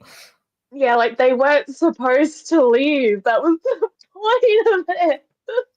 Also, fun fact, this is one of my favorite historical fun facts about the Berlin Wall. It fell because someone had shitty handwriting and handed the wrong post-it over at a press conference. And no one caught it. There was a post-it handed over to the guy holding a press conference, and he was asked directly because they opened the borders between East and West Germany, Yeah. between the parts of Germany, not in Berlin. So someone asked directly, has the wall fallen? And he was like, I need to check in with someone. And he was handed a slip, a post-it, and he was like, yes, all borders are open. 3 minutes later, they retracted that statement, but 3 minutes was all the people needed to start climbing that fucking wall and tearing it down. Yes. Oh, I love it. Also, David Hasselhoff is not responsible for the Berlin Wall falling.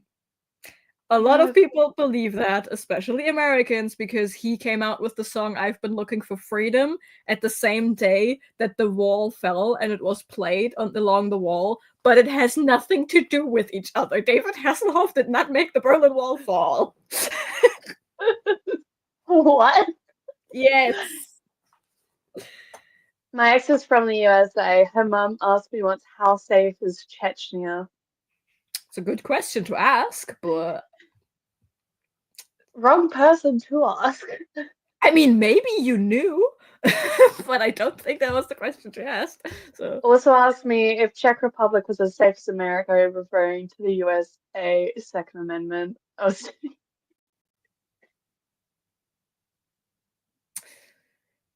is the Czech Republic as safe as America?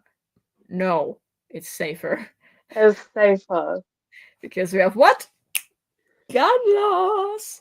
Yeah, I literally have a friend that open carries because it is so unsafe for her. Mm. That is what I think is so scary. Like when we have gun violence, people scream for stricter gun laws. There was this in New Zealand when there was this one terror attack in like 100 years in New Zealand. They immediately responded with making gun laws even stricter, right? In So Australia, we Port Arthur massacre, like 5 people died from guns, and then yeah, the entire country handed in their guns. yeah. Like that's a normal response. Like you see the damage a thing can do and you try to take it away, right? And in America it is the other way around to the point where now people who don't want to have to have guns for their own safety, which Yeah. is so stupid. Also Anyway, and morning. And the fact that Americans are like, how can you be safe without guns? The rest of the world has so much less gun violence because there are no guns. Yeah. What? Oh, but if the guns aren't done legal, if you can't get guns legally, people are just gonna get them illegally. If there's less No! legal guns, less guns are gonna get made, leading Like, to less illegal guns. this is something that actually actively baffles me that it doesn't click. You have all these statistics that it works. Take the guns away, less people die to guns, boom. Also, you'd And think that because America has so many guns that they'd be the best at shooting, but no, that's no, Australia. it's Because so Australia has fucking bullet limitations. yeah, you have bullet limitations, and you actually have to use guns to curb certain dangerous wildlife, right? Yes. Yeah. It's The like it's like kangaroos, the emus. yeah, it's like in Florida, you have to buy licenses to hunt alligators, but you need to hunt alligators because otherwise they become a danger to society. So I'm like, okay, cool, that makes sense, right? That you Yeah. have the license to hunt them, but you are not allowed, like you have to pay so much money if you overhunt them, and you also have to pay a fine if you under hunt. Like you buy 36 licenses, you have to kill 36 alligators. And Yeah. they are only allowed to hunt at a certain size. Like if they're too small, you're not allowed to hunt them. They are separated in male and female so that the population can still thrive, but not over thrive and can be curbed. So that is great. And for that, okay, I can see guns Yeah. being used for that. That is like our wildlife people. We have people taking care of our forests and shit. They are allowed to carry guns if they have to put down sick wildlife, for example. Yeah. That's My totally uncle fine. has a gun because he works on a farm and he Yeah, has to put down all the sick animals. yeah, that's totally fine. But why would you need a gun otherwise? Right. Like the Australian Army Corps are the best marksmen in the world because Yeah, of the bullet limitations. they have to. Yeah, Because like they're taught to make every bullet fucking count because there is a certain amount of bullets we have. one shot, one kill. One shot, one kill. The rest of the world has this for snipers. Australia has this one shot, one kill. If you don't attack that emu with that gun, you better be good with your fucking knife. Honestly, because no, emu feathers are so dense they are bulletproof.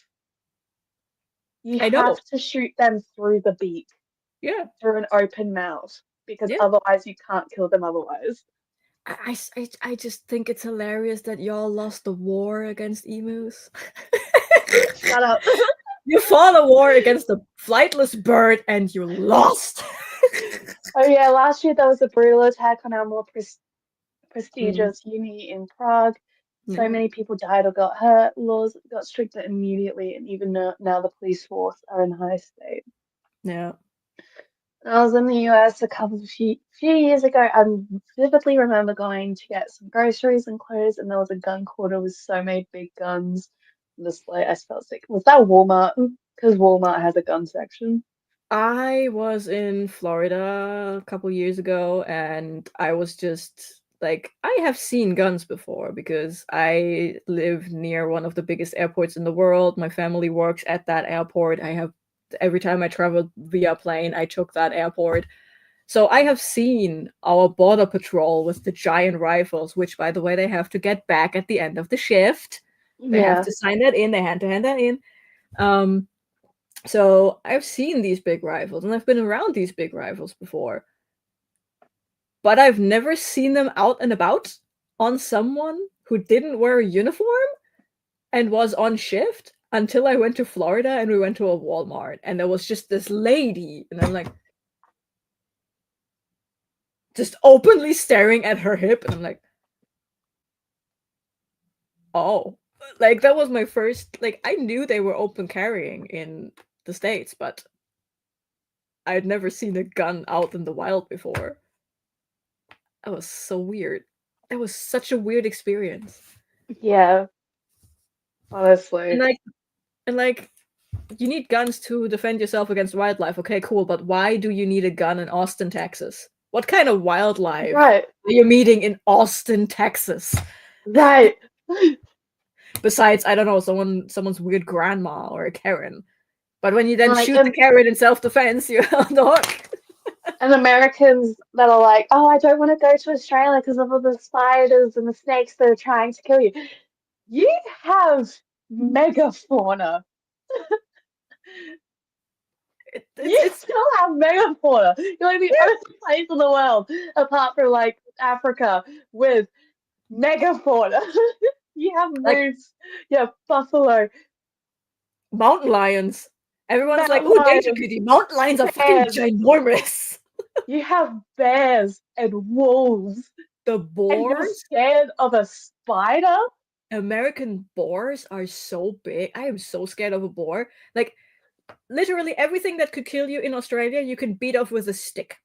Yeah. Hit your shoes with a stick, no spider will kill you. You try to hit a fucking bear with a shoe, it is going to maul you. Yeah. You meet a snake and it goes up and it hisses at you, turn around and leave. You are probably faster than that snake. Outrunning a bear? Not so easy. You are not faster than a fucking bear. No, you're not faster than a bear can run, you're not faster than a bear can swim, and you're not climbing faster as a bear. No. No, the bear will kill you if it wants to eat you. Period. Like you have megafauna and you're scared of us. Like, yes, we have kangaroos, which will beat you to death. But other than that, Kangaroos aren't kangaroos like very chill if you just don't do anything like to startle them? yeah, if you don't bother them, they won't bother you. But if you bother them, their kick can kill you. Yeah.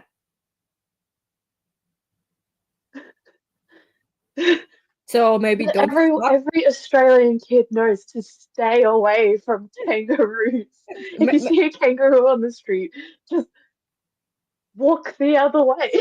Yeah, or wait till it passes if you can. Like, as long as you're not bothering the murder bunny doesn't have a reason to murder you. No. Technically, it's the same with every kind of fauna. Yes. Especially the herbivores, because they don't have anything to lose. Their food is all around them. They don't have to save energy to hunt.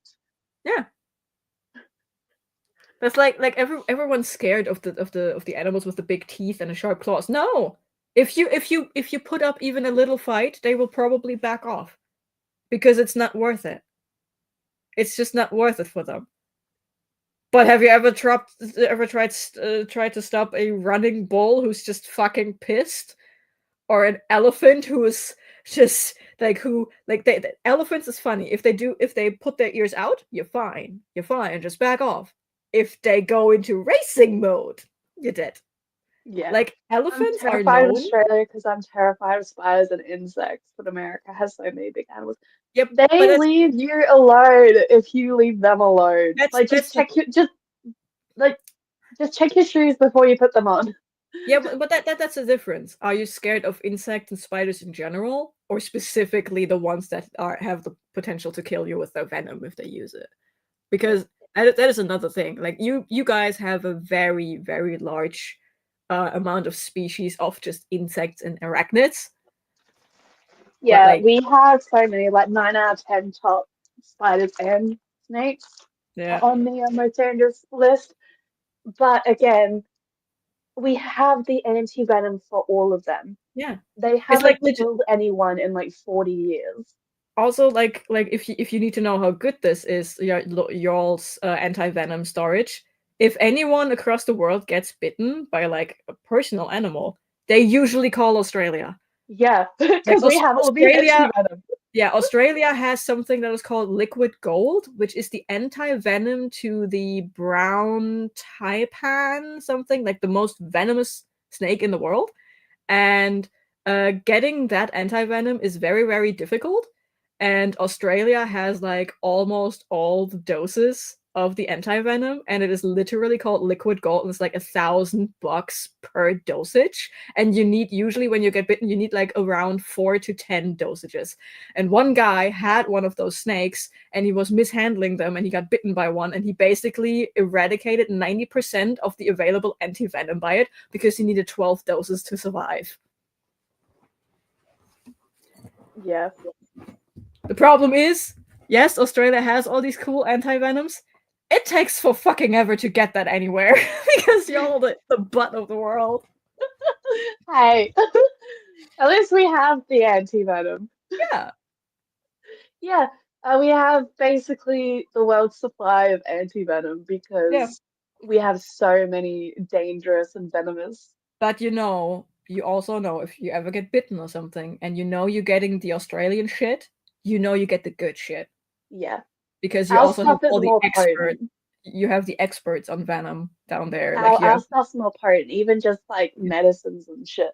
Like it's like, where's the box? It's up there. Like paracetamol, right? Yeah. It's 500 mg per tablet. This shit is weak to me because I'm used to 650 a tablet. I mean, that is just the dosages of things, but like when it comes to anti-venom, the ones you get from Australia are more potent because A, all the experts are there, so they produce just better quality shit, and B, most of the anti-venoms you need across the world are produced in Australia because it is easier to harvest and it is closer to the fabrication facility. Like between harvest and lab is less time for the venom to decay than in other places, so their shit is just better from the get-go.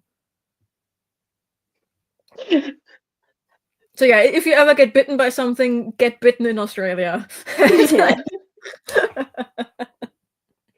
Like, no one's died from spider bite or snake bite in like 40 years in Australia. More people die to lions each year than to anything venomous in Australia, and lions aren't die usually more the top. from coconuts falling on their head. Yeah. Also, dying from a lion is so unlikely. I'm way more terrified of hippos because they kill for sport. They kill for sport. Yeah, hippos are terrifying. If a hippo has a bad day and you happen to be around, you're probably dead. Yeah. You don't even have to do anything. You're probably just fucked. dead. You are fucked. You're lucky if they decide to drown you. Because sometimes they just start to eat you or disembowel you because they want to. Elephants, by the way, like to do that too. They like to disembowel and trample. They trample specifically your legs so you can't get away, and then they like to disembowel you with their tusks. Yeah. It's like, what? I'm like, what the fuck, animals? Why? Especially with something intelligent as an elephant. Like, well, why it's do you choose? It's a known phenomena that the more intelligent an animal, the more vicious they are. Like, look at dolphins. Otters too. Yeah. Oh yeah, water buff. Murder potato. Yeah. Mm-hmm. Yeah, see, Levis in general doesn't like insects and arachnids. That's something different. You just have a wide in Australia. There is just a huge population of these insects because they lack natural hunters because they are so venomous. Yeah. But it's like a whole. I used to fucking play with spiders when I was a kid. I was afraid of spiders, but then I started watching YouTube channels of people who keep tarantulas, and now I think they're just cute. Yeah, tarantulas are fucking docile as shit. Yeah, don't say it about old world or Asian tarantulas. They fucking hate existence. They hate existence. The Australian ones are docile as shit. Yeah. No, but Asian tarantulas just hate everything on principle. And old world tarantulas, so like the European species, they just like to run away, and they are so fucking fast. They are so fucking fast. It's terrifying. But yeah, I'm the designated insect dealer in my friend group because everyone is scared for different reasons of them. Like some of my friends actually have like hardcore allergies. So in spring and summer, I'm just like, oh, there's a wasp. Everyone flees to one corner of the room, and I'm like just gently herding the wasp out the window.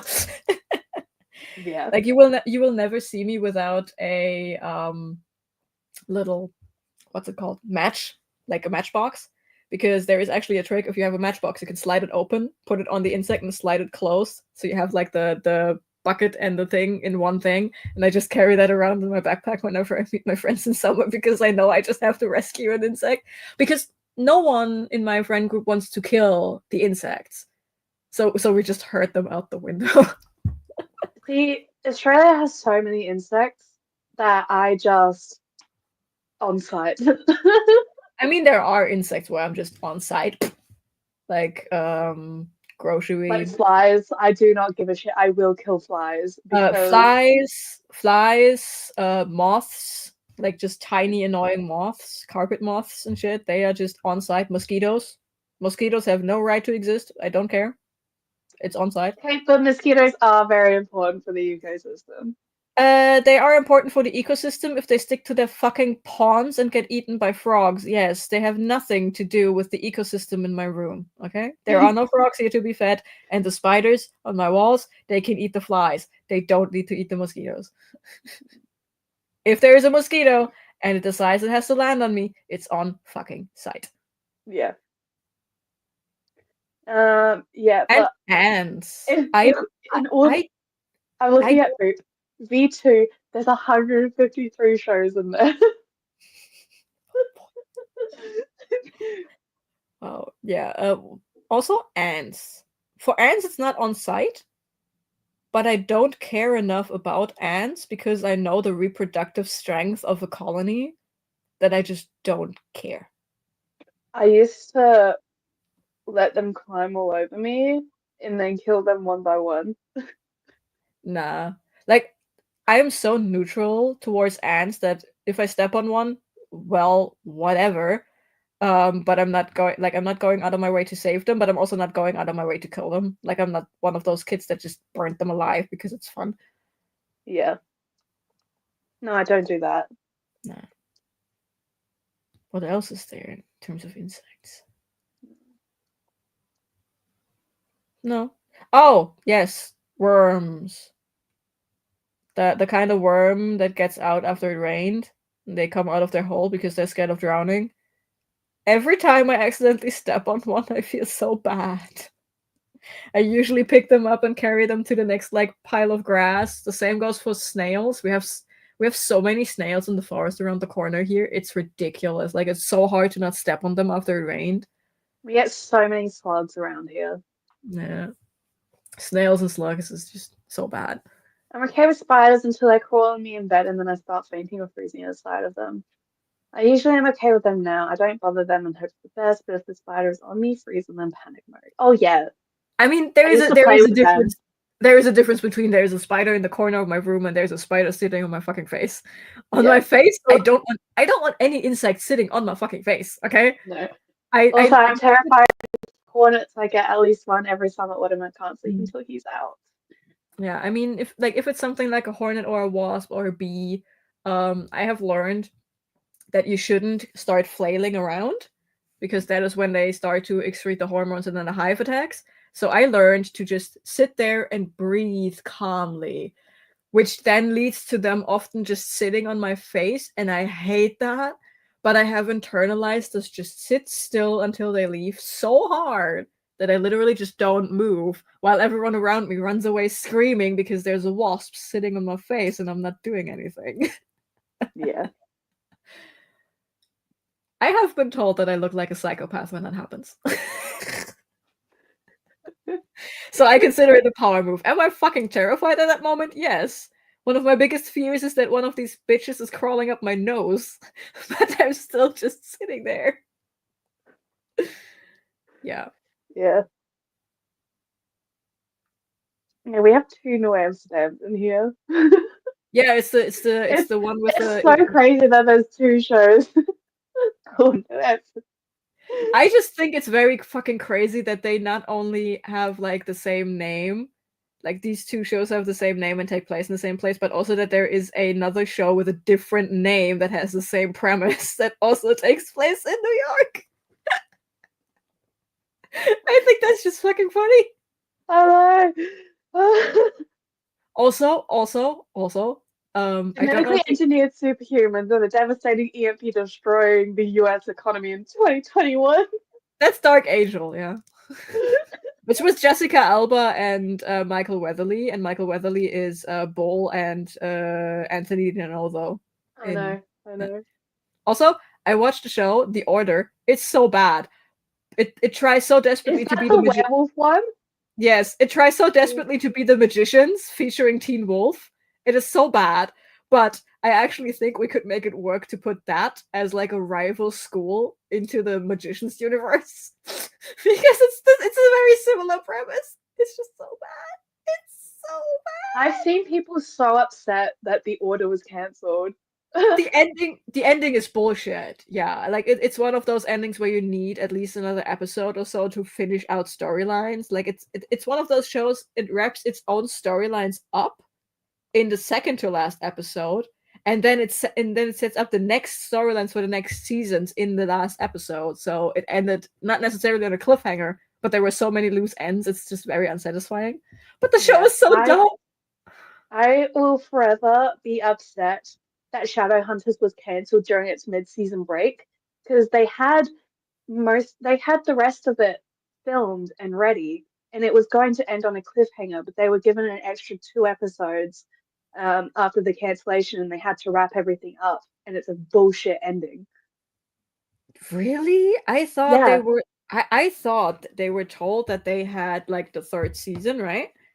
yeah. And then the third season was supposed to end on that cliffhanger, but they expected to have a fourth season, so more time, which then never happened. So they then took the fourth season and turned it into 3B and made like 3A and 3B. That's what I thought would happen. Was what No, happened. 3B was originally season 3. It got Okay. cancelled during the mid-season break, So they and fought to get the they half. fought to get the extra 2 episodes at the end, which does the whole Izzy getting the heavenly fire and shit, all of that. Mhm. Um, because it wasn't in the books, it's not Izzy that gets it, it's Jace, and it's why it seems that like it's only like 3 or 4 characters because the rest of them had already moved on to another show. See, and here I thought they had season 3A was just season 3 and season 3B was supposed to be longer in a season 4. No, Listen, I wasn't too invested in Shadowhunters to begin with. I was only there for I the was sexy dancing demon who fell in love with a Shadowhunter. Warlock. Listen, I was there for Magnus and Magnus only. Like I didn't even care about Alec. I just wanted Magnus to be happy.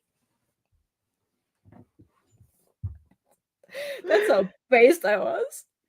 It look, I'm just so mad that they decide to cancel it during the mid-season break so that they didn't have a chance to fight it. Mm.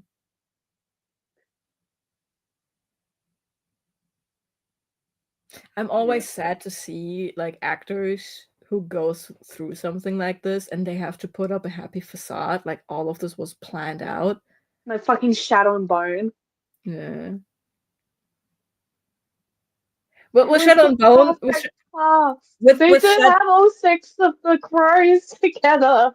with Shadow and Bone, the cancellation came so late that they could be sad about it because they already did the press tour for season 2 and everything, and it was just hopeful for season 3. But it's like so.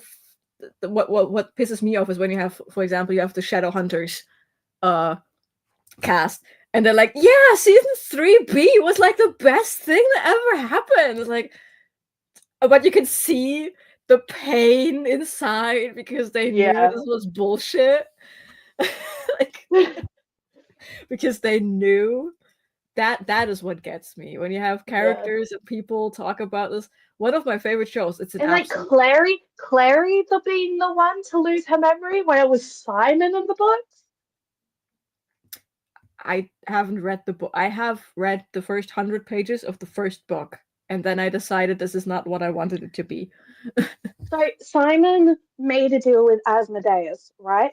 So that to bring Magnus back from hell, Simon would give up his immortality,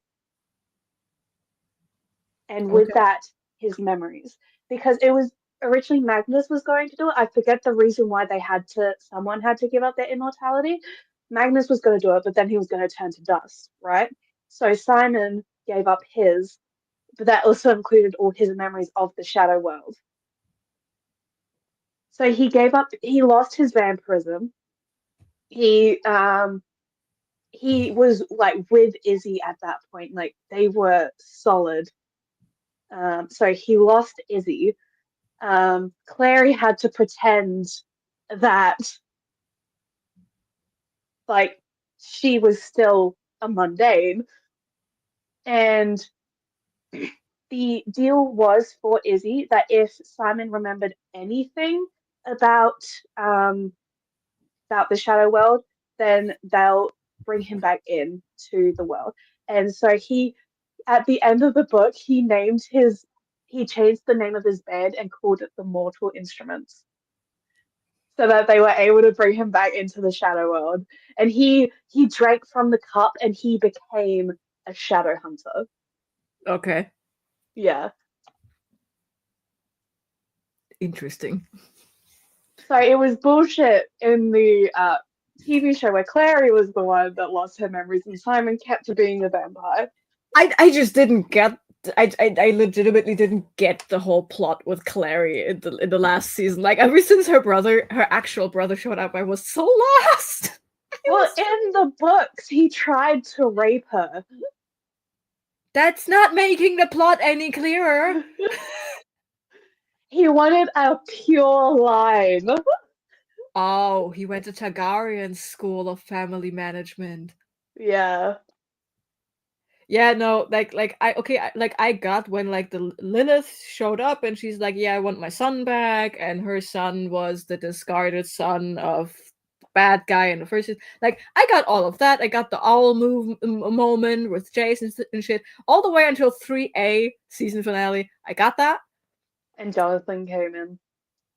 But everything this Jonathan character did after that, I was so confused by Yeah, absolutely everything he did and by absolutely everything everyone else did around him. The only storyline in 3B that makes sense is Magnus, who sacrificed his magic to save his boyfriend and now has to deal with the consequences of it. But because he never lived without magic, he desperately wants to have it back and does some stupid things. That storyline I understood.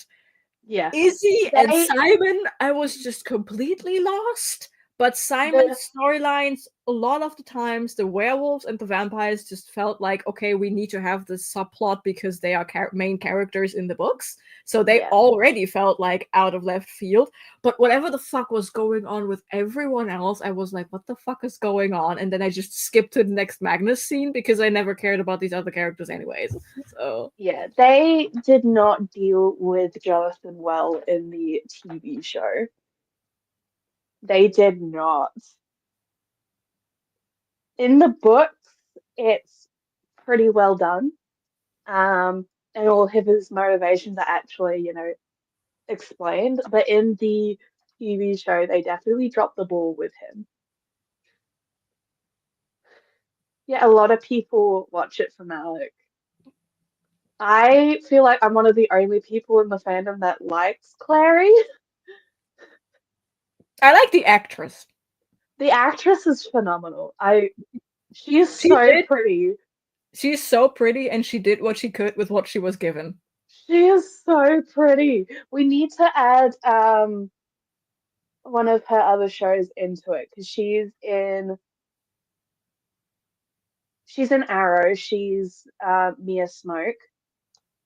And she also has another one. Walker Independence.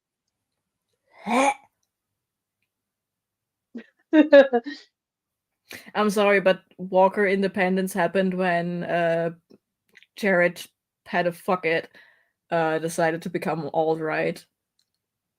So I will forever No, assign. this is a different one. Oh, okay. Yeah, This I doesn't don't have. I don't like any Texas Ranger. So, but like the name Walker in combination with Texas Ranger will forever be tainted by It's the prequel series to Walker, not the sequel. yeah. Yeah. Anyways, like Walker Texas Ranger is tainted by Jared Padalecki deciding he needed a Confederate cannon flag on his arm tattooed. Wait, did he actually tattoo that on him Yeah. in real life? Yep. That man took such a right turn after Supernatural for no fucking reason. I mean, he already was right-leaning during Supernatural. Like, no reason. No wonder Jensen doesn't talk to him anymore. Yep. But I Like, need more of Catherine Catherine McNamara. there you go. Yeah, no, but Jared Padalecki, like he was leaning He's the right. Scorch Trials. He was leaning right during the last seasons of Supernatural, and once the show wrapped, he just went full on pipeline. Yeah. That's why he's also I definitely think that he did not like it when the show started being more Dean centric instead of Sam centric like it was in the beginning. No, that man has some narcissism to him. Yeah. That's why you also don't see him on Supernatural panels anymore. That's why it's only Dean and that's only why it's Jensen and Misha. Because no one wants Padalecki around anymore because he has some weird takes. Like, he gets asked questions by fans and his answers are just fucking weird. Yeah. But I'm not letting Jensen off the hook either. The way he reacts whenever someone is bringing up Dean might be bisexual, he reacts a bit too strongly to that. Yeah. For my liking. Like, let fans have fun. You didn't play it as bisexual, okay. That was your choice as the actor. But if fans decide to read into it, like, you don't have to go with it, but you don't have to be so harsh against it. Yeah.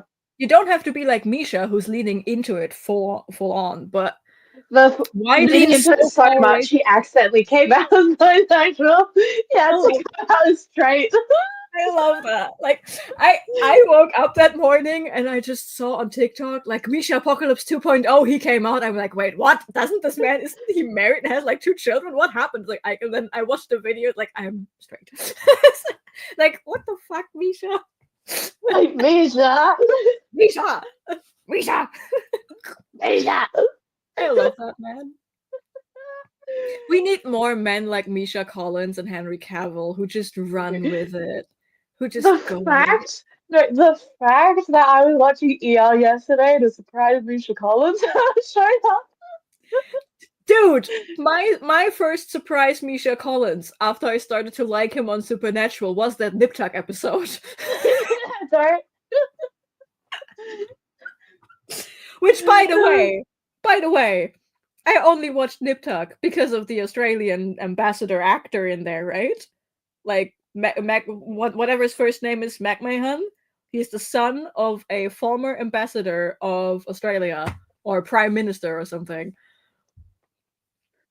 And because I liked him in Charmed. McNamara? It's McMahon. McMahon. Like Julian McMahon. Yeah.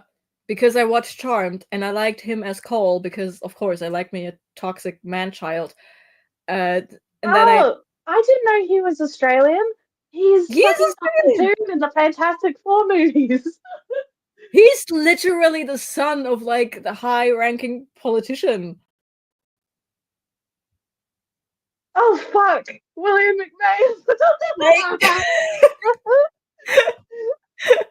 Like his dad is To important, be, to be fair, he was prime minister before my parents were alive.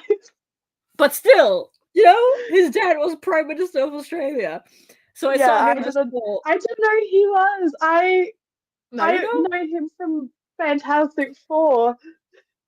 Dude, honestly, challenge for me to not change your world view every week. Yeah, so I saw him as Cole in Charmed, and I like me a Toxic Man Child, so I was Oh checking fuck, out he what has else he did. Parkinson's. Hmm. So I checked out what else he did, and he did Nip Tuck. So I started watching Nip Tuck. It's the worst. He's another toxic man child. And then in one episode, there's just Misha Collins, the yoga teacher with a too big dick, who then demonstrates how he's doing blowjobs on himself. it's, it's brilliant storytelling. Oh. Yeah. Yeah, but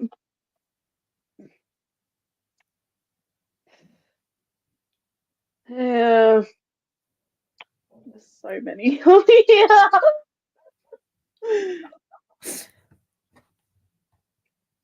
The kid's getting bigger.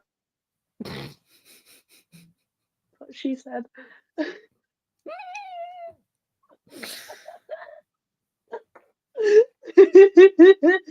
You know, I would like to say size doesn't matter, but given that we have to watch all of that shit and then write it down, size does matter. It matters It matters a lot. a lot.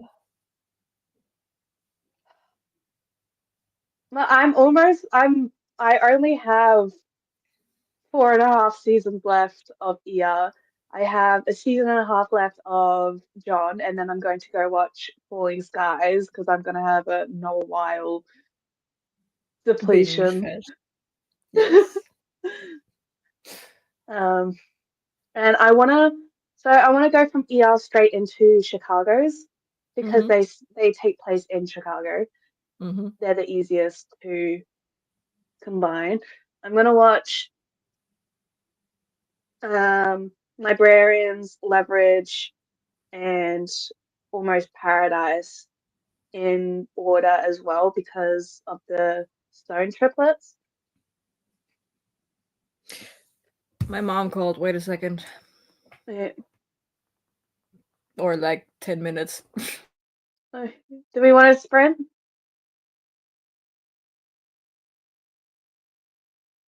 Yeah, okay, let's go into a sprint so that Jonah can call his mum. Um, okay, I'll see you around in an hour. Happy sprinting.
Hello, how's everyone?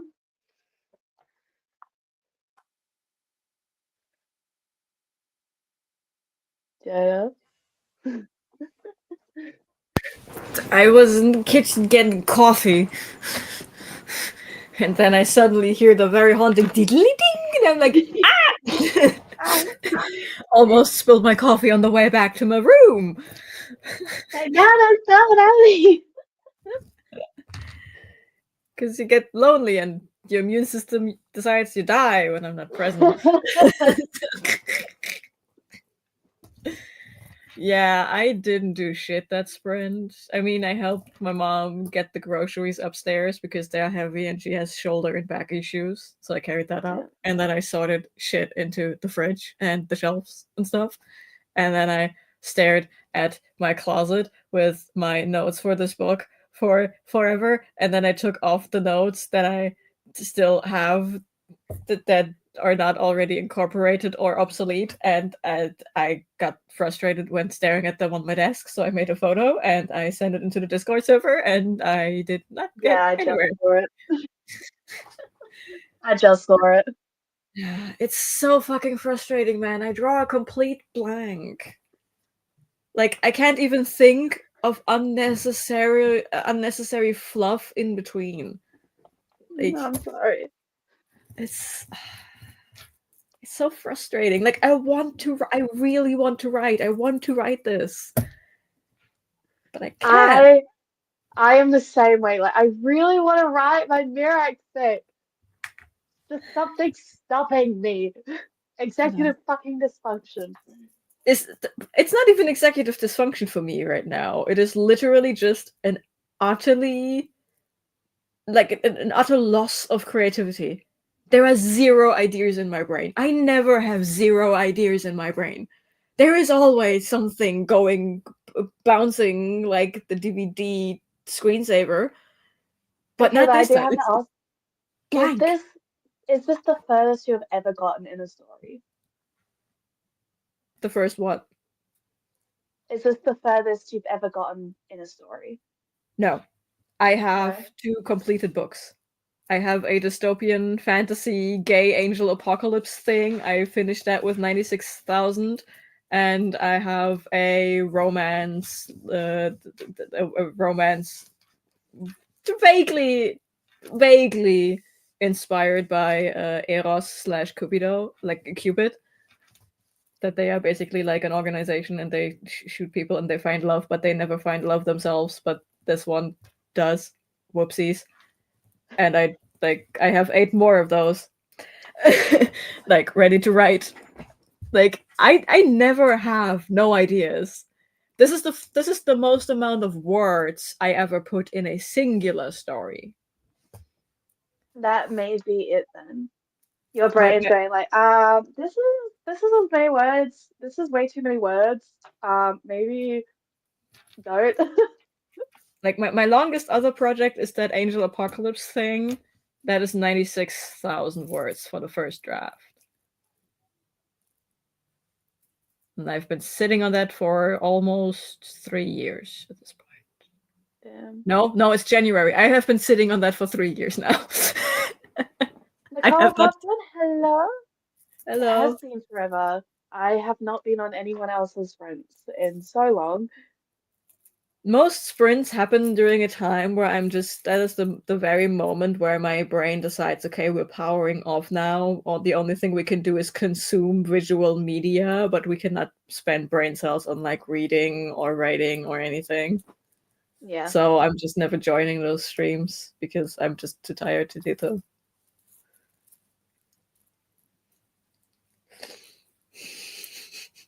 Levy, on the other hand, had a major breakthrough. Is writing. Oh, absolutely. I played Oblivion that sprint. Nice. Technically, I could call it research. Technically. Technically. The thing is, I have on Trackbear, I have a 19-day streak going on with writing. So I don't want to have that streak ending. Just write like 2 words. Yeah, I think like I have 2 chapters where I know shit doesn't fit. I have to edit these even in the first draft. Like to make them fit in the first draft, I already have to edit them. So I'm thinking about going back and just edit those 2 paragraphs to have like another word count to put in to keep the streak going, but I don't think I can write something new today other than maybe one of those side pieces like chapter 69, not Fade to Black. Like, I specifically chose to Fade to Black because that would be the only smut scene in the whole book, and it feels very out of Out turn of place. to Yeah. like it would be very out of turn to have a smut scene in this story. So I'd made it Fade to Black, not because I don't know how to write smut, not because I don't want to write smut. It's just because it I have doesn't. no idea how to write smut. I have no experience. Writing smut is so much fun, man. It's so I've much. no when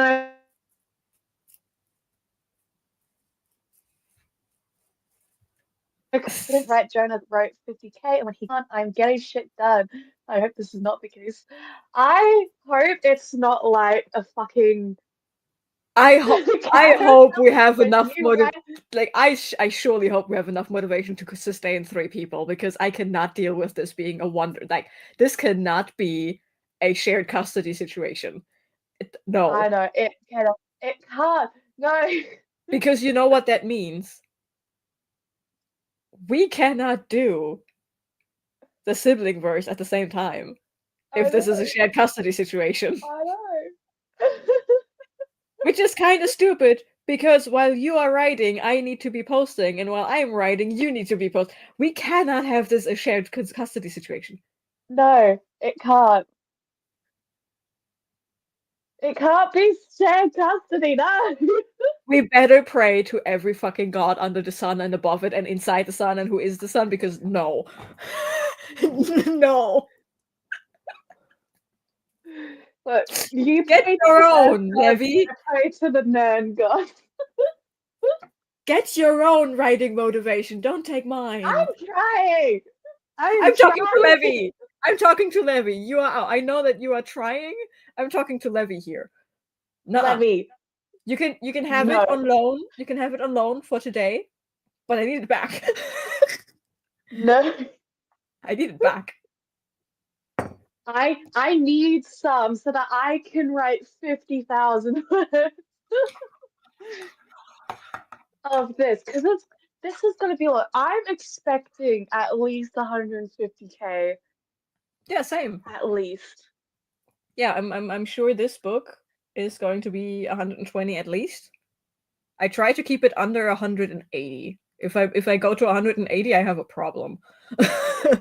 I need to edit shit out like left, right, and center. This is your fault. Like again, you can have it for today, but I legitimately need it back tomorrow because I'm playing It D&D with my cousins and they have a talent to throw my plans off. I literally need my creativity back tomorrow morning, 11 a.m. my time. it Like it can't be a 20-day cycle, okay?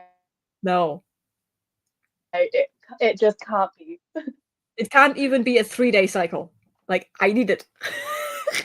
No. I need my motivation too. I Because hope it's I just a get bad day. super excited. I get super excited to write when I get home, when I'm at work, and then as soon as I get home, I'm too tired to write because I work. You need And to then write. on my weekends, I'm what's the fucking word? I'm regaining back all of Mm, my mojo. stamina, mojo shit, and by the time I get it all back to start writing, it's Sunday again. I have to go back to work. You have to write on your commute then. On your way back from work home, that is when you need to start typing in your notes app. I And then my legitimately did break. that. Like I legitimately did that when I had like super long days from like 8 to 7 at uni. I would write whenever it hit me and I wasn't sitting in like the work class or something. I would literally sit on the bus, almost napping away, but no, gotta write this down. I legitimately once missed my stop because I was writing. I was like, wait, oh shit! I legitimately did that. It wasn't a big deal because the way the buses work, the way where I'm sitting, I have like 3 different spots where I can get off the bus, so it wasn't a big deal. It was just I came home from like the other side of the street, but I legitimately missed my stop once because I was writing shit down. Yeah, okay. I will during okay, during my commute, during my breaks, and during the slow periods of work, I shall write instead of scrolling TikTok. Yeah. I will let you all know how that goes. Okay, if I get any midday TikToks sent to you now, I will scream at you. I will snitch on you to Levy.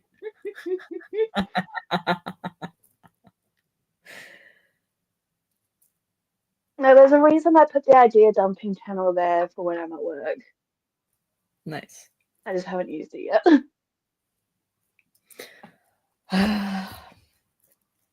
Um, It's so frustrating to have no ideas but the urge to write. Like I really want to write, and I'm pretty sure if I sat down now and had like an idea of where to go, I would again write like 3,000 words, no biggie. But okay, so let's head zoom empty. in. Sharing her doubts about becoming queen with her father. Is that father? Yep. And Eli Um, is the main consort. He's the bestest. He's the bestest dad. He's a stay-at-home dad, and she is Izzy, the queen, the princess, is most definitely a daddy's girl. oh, I love that. She's such a daddy's Sneaking out of the palace with the princess to show her the life and pains of commoners. Oh, that's cool. Learning about the previous Shadow Twin and a heart-to-heart with Queen Helene. Sparring with Carrion, not trusting him to be able to protect Issy, let alone the kingdom. This is also about accepting Carrion as a brother and leader. Why can't you just do the sparring? because the characters in there, one of them is currently having a little banter about their dead uncle being kicked in the balls by sheep, and the other one is currently using his balls for something else. Well, then do a 1 or 2 day time skip. Yeah, I know I have to do that. But again, it's free And then floating. I just don't have know. him, then have Carrion just settling into the settling even more into court. Tiv comes and asks for a spa just to make sure he knows what he's doing. I mean, the sparring is the one that has the most connections, I guess, because on the road trip, they were attacked by a wildfire beast, wildfire pack, meaning it's like basically they are like lion, jaguar, like just giant predatory Yeah, cats I made of get that, fire. but Tiv doesn't know if Carrion can, like, Tiv knows Carrion can look after himself when it's like No, like life or death. the He's backstory is the backstory to this sparring. The sparring is connected in terms of when they were attacked by this wildfire pack. One of the guards that was supposed to keep Carrion safe because Carrion couldn't take care of themselves. One of those guards died, and Carrion just randomly picked up that sword and started hack and slashing. And literally, and Tiff was like, dude, you're a danger to yourself when you pick up a sword. Maybe don't. Maybe leave it to people who know how to wield a sword. And Carrion was like, yeah, and gave the sword back. But then Carrion defended a child during the attack of another, like down the road, they were attacked again, and Carrion defended a child somewhat okay-ish with a stick. So Tiff was like, if you have a talent to get in trouble like that, maybe I should just teach you how to use a sword. And Tiff gave Carrion the sword of the guard that died. So there was a tiny little bonding moment, and they basically, because after that they had like another week of travel, and in my mind in my mind they basically had like a little training on the road, but not a lot because most of the day was spent getting from A to B to haul Carrion's ass back to the capital. So I thought, okay, now maybe Carrion thinks like, okay, now we can start your training in earnest. But at the same time, he now has a reason to do this because he's so pissed off because yes, there are visions about me being the fucking chosen one, but no one knows what these fucking visions mean. So I'm literally getting nowhere. So you could do like a 1 or 2 day time skip and start in the middle of the sparring scene. That's what I would do.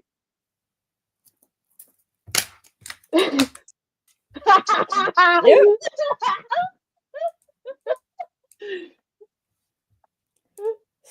Skip.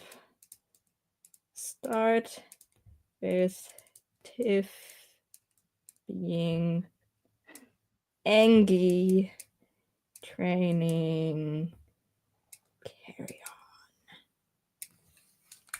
That fits so well because Tiff literally has no outlet for his frustrations right now because his partner is still lying in bed with a couple of broken ribs and they are not allowed to work yet.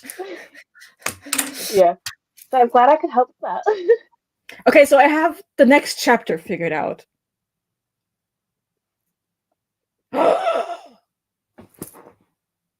Oh, Epiphany? Yes. I have links. I have connected the dots. I have connected them.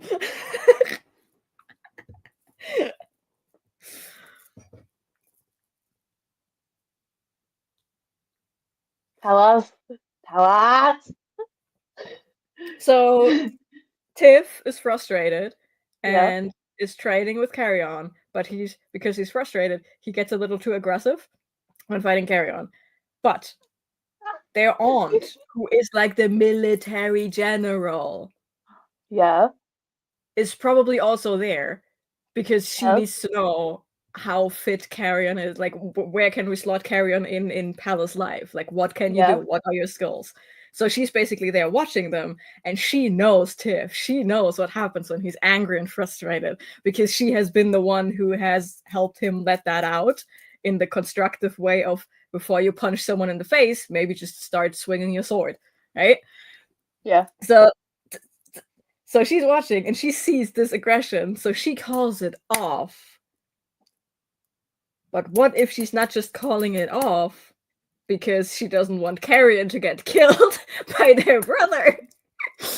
But what if she's also calling it off because the queen shows up to see how Carrion fares with a sword? And then I can link it to the other node, and then Carrion and the Queen take their walk, and the Queen is telling Carrion about the previous Shadow Twin and all of this and that, and it's like explained, and they have a heart-to-heart, and that is when Carrion realizes how stressed and tense Izzy actually is, which then gives Carrion the idea, hey, wait a second, what if I just sneak her out of the fucking palace?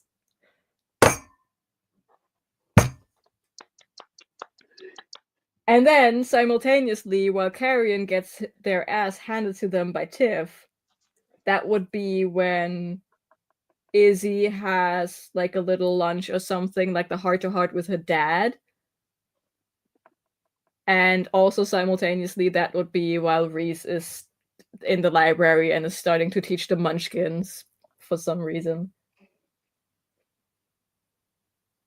Maybe And the normal teachers out there can use literally the only one that can. Yeah. And then like everything is basically on like a peace baseline for all of them. And while Carrion and Izzy are out and about in the city, that is when the news spreads that the treasurer was killed. Yes.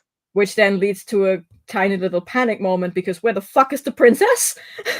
Because no one can find the princess after a murder has been committed. So that would heighten the stress of the brothers, and then Tiff is going to investigate, and Reese is going to investigate, and Carrion has to learn that, hey, getting Izzy out of the palace is all well and good, but you don't know how to carry a fucking sword.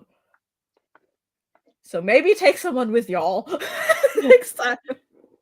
Because we have a murderer running around. Yay! I'm glad I could help. Dude, these streams are my fucking lifelines. I know where to go now. Thank you for turning on the light in the fucking tunnel, man. No problem, bro. Saving my ass this here. entire series better be dedicated to me. Yeah. Again, dedicated to James, because you're the fucking goat, and Levy. Thanks for nothing. No. But yeah, like both of y'all the will. dots. You didn't connect shit. I connected them. I clearly connected shit. You clearly connected shit. I connected these 6 thingies. I connected them with the overall story. Don't tell me I didn't connect shit. Yay. No. I connected things. Yes. My brain. For mine, I'm gonna have like tons and tons of of time skips because they're 4 right now, you know? Yeah. And like the end of Act 1, they are 32. So like 28 years to do. Yeah. You basically you basically don't make a training montage, you make a growing up montage. It's like the Lion King, the Hakuna Matata song, where they just walk over that thing and Simba just suddenly grows a mane and just suddenly giant. Yes, like there is going to be like quite large time skips at first too, as like at first it's very rivalry between Harold and Bradron because they're literally being pitted against each other by Tolda, their teacher. And Tolda has been told to have like pay special attention to Harold because he's dragonborn. He has a dragon soul, right? So it's like they develop a father-son like mentor relationship while Bradron's kind of on the edge. And it's also going to have a lot of parallels with the other 2 older ones, Narkrin and Vosus. I'm not entirely sure how yet, but I want those there. And then every now and then it goes to a point of view of either someone in Ragnarvald, which is where Otar is, and his him becoming more tyrannical, and then eventually at the end of Act 1 is overthrown, right? I also want to do a point of view of either Gormlaith or Gormlaith's mentor, who would be a dragon priest, who's teaching Gormlaith the power of the voice. It's like the dragon magic. Because Gormlaith is one of the 3 who actually sends Alduin forward in time. So I want to occasionally go to her. Do you have POV chapters from the mentor of the Dragon Soul guy? I'm going to, not entirely sure where though. And it's not just an entire chapter is going to be, it's like every now and then it's going to be like a point of view switch in the middle of a chapter. Because I like the depending on if we see that mentor's POV, that would determine the other guy. If you should do that from the mentor POV or from the student who ends up to be one of the three that yeets the bad guy. Yeah. Yeah, I'm not entirely sure. I only have 1.5 chapters outlined. The rest of it's in my mind. Write it down. I'm trying to do like a future plot points part, but all I have is Holder becomes Varlock, the secret wedding between Harold and Braedrin. Raga is a piece of shit, priest shit, and rich shit.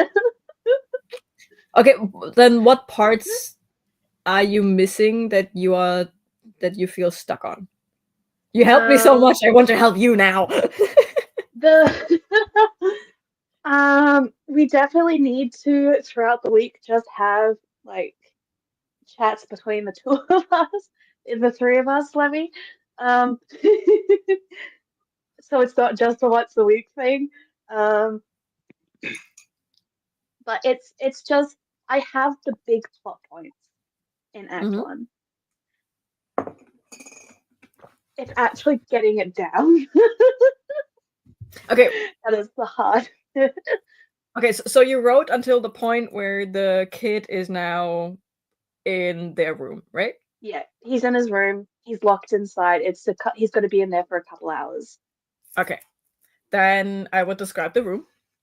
Yeah. And end the paragraph section, whatever, with the realization that the child is locked in, and basically make like the in the way you tell the story, make the oh shit I'm locked in be a parallel for oh shit this is my life now. Like the kid is not just locked in the room, he's locked in to this life now. Yeah.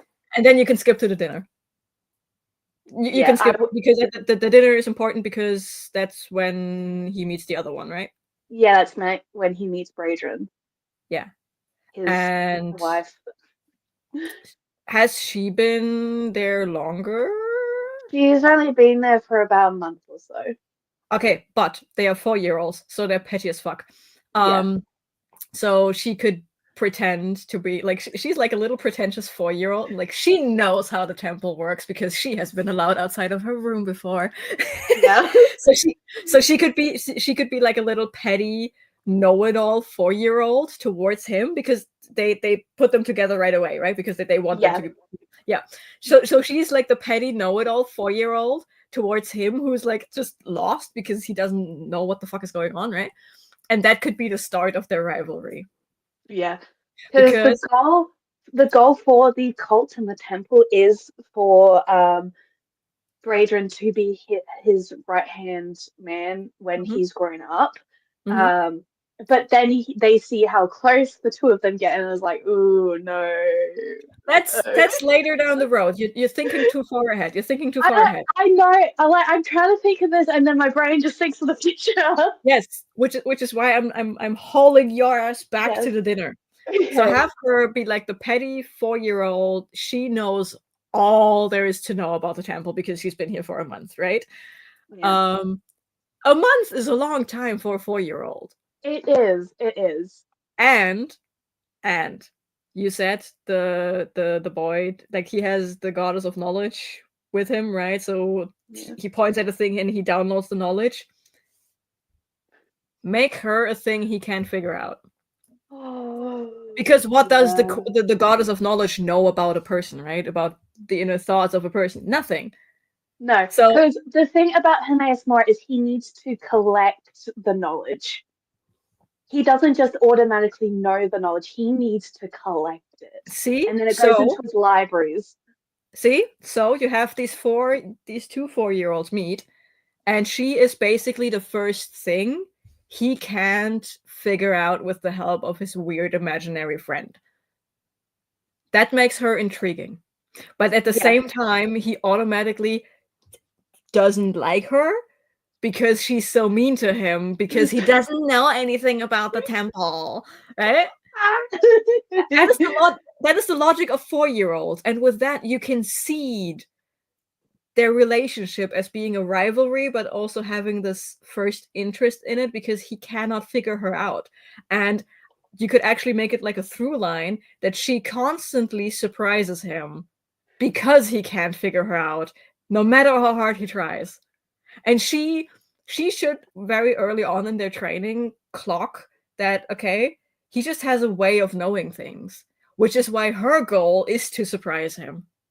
And that is Yes. like their little banter. That's like their version of flirting, trying to figure each other out or subvert things that they're Yeah. doing, and that is like their way of flirting. Yeah. My goal is to have like the first week of him be there written Mhm. and then do the first time skip. Yeah. So he's Also, there for a little bit. this goddess, it's God. knowledge, right? Forbidden knowledge. Okay. But they also are taught in like physical stuff, right? Yes. Make her like the other one constantly be better at the physical stuff. Yes, he knows shit, but he doesn't know how to use it. No. That's He that's knows how the theory, he doesn't know the practical. Yeah, so like I know how to hold a sword, and he holds a sword, and she's like, yeah, whatever, and just whips it out of his hand, for example. Yes. That is how you see that rivalry in that, like, that first week where you just have like 4-year-olds. You have to know what you're doing. So like you have these 4-year-olds, and they're like immediately bitching each other. It's like, and then you also have, like, if you bring in the mentor POV, it's like, oh fuck. It's like, Yeah. because he now has to raise 2 4-year-olds who can't stand each other. And the thing is, what the mentor is going to go and do right now is he's about to learn that Harold is Dragonborn, and he's got to keep that from the child for as long as he can. So See? he's like, you, like, Bradrin, you are pissing off probably the most powerful person alive right now. Yeah, but that for example makes it like, okay, we have to let this banter play out, but we can never actually let anything happen to him. Yeah. Kids are clever. Kids pick up on everything grown-ups do. So she clocks that he is something special, which makes her angry because she doesn't Yes. know why he's so special, because he can't hold a sword. I can. He just knows shit.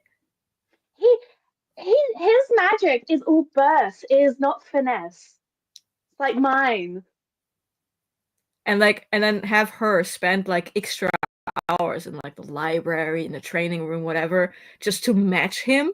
And when you see them like train, she's clearly better, but he's being the one who's preferred by everyone else, which then makes her work even harder, and she's so frustrated about it. And then one day it just snaps, where he just sees her, like he constantly witnesses her putting so much effort in, and he himself doesn't understand why people prefer him.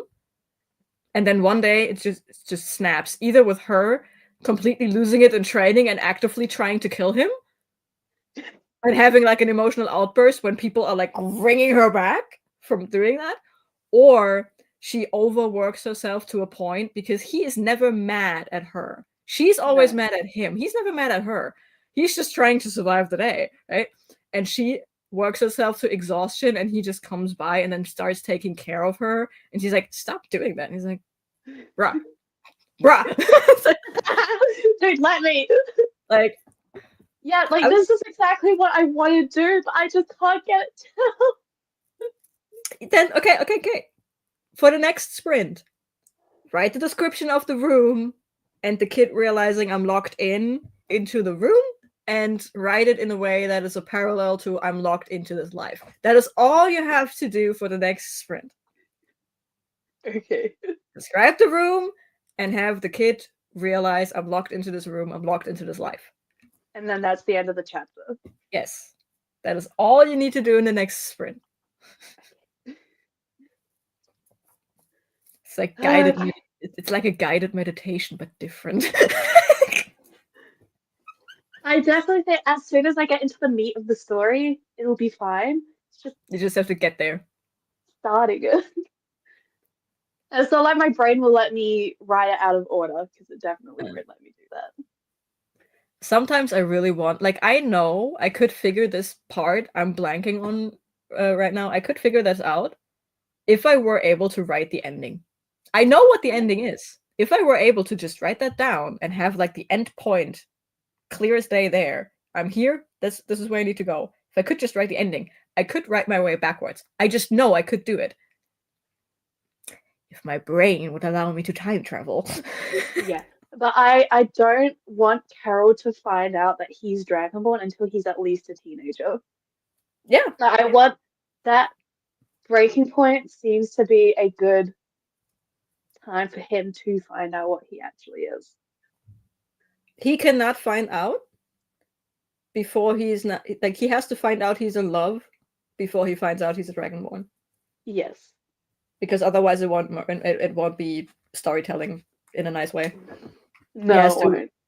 He has to figure out, oh, this rival is actually kind of hot before he does anything else. I think you're amazing. Yeah, you're amazing. We're all amazing. You do know you do also know you're invited on screen with us. Yeah, if you ever show your Like, face. You don't even need to show your face. Yeah, you don't have to just be in the comments. Yeah. You are allowed to participate in more than just lurking. Yes. Yeah. But it's also okay if you don't want to. Can be intimidating, I know. Yeah, so I was going to have chapter 2 be in Braedron's point of view, but I think I'm going to stick with Carol at the moment. I think POV is the easiest thing to figure out. Like, when you know what you want to write, you know who has to tell it. Like, I never struggle with POV. I very rarely struggle. Like, even in ensemble scenes, I very rarely struggle with POV. Do you want to come on now?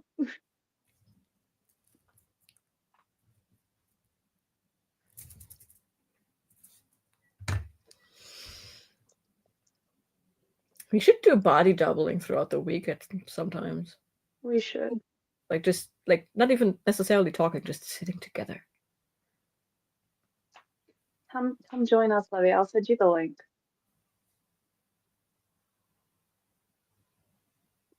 Levy face reveal when?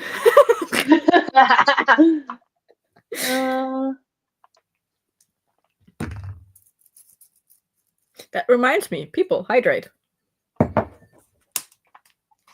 And then when Jonah's off, it means I still have someone to talk with. Oh. Hey, maybe it's just that it doesn't like me being alone. You're going to have Saturday streams without me. Look, you're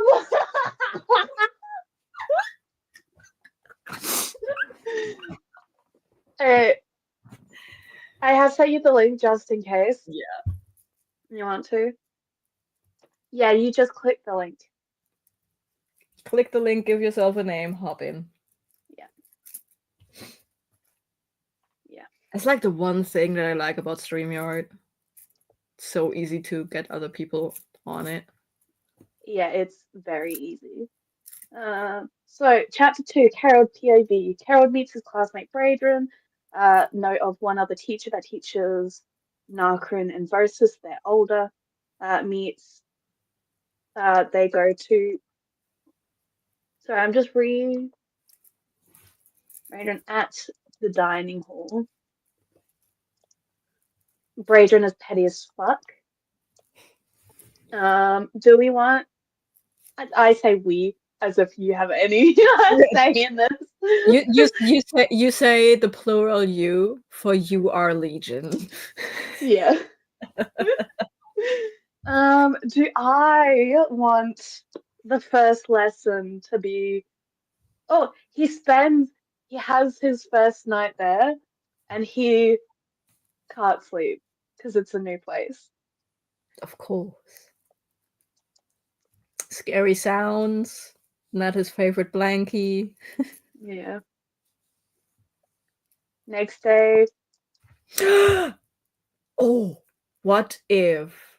Because we're talking a 4-year-old here. Yeah. What if there is a weird shadow in the corner that he's scared of? But what if that shadow is actually there because it's like a visual manifestation of the goddess of knowledge? And he can only like vaguely see her because like she's like Him. she's not him because he's not there, just there. But it's like the imagination of a 4-year-old in combination with the power of a god that can lead to in this vague dream state. Like you're not asleep, but you're not totally awake. And he just sees that shadowy outline, and that's why he can't sleep. I like that. But you write it in a way that you don't know is it the imagination of just a 4-year-old kid in a new place, or is Is it it something more? actually there? Or Is is it it something actually there? more?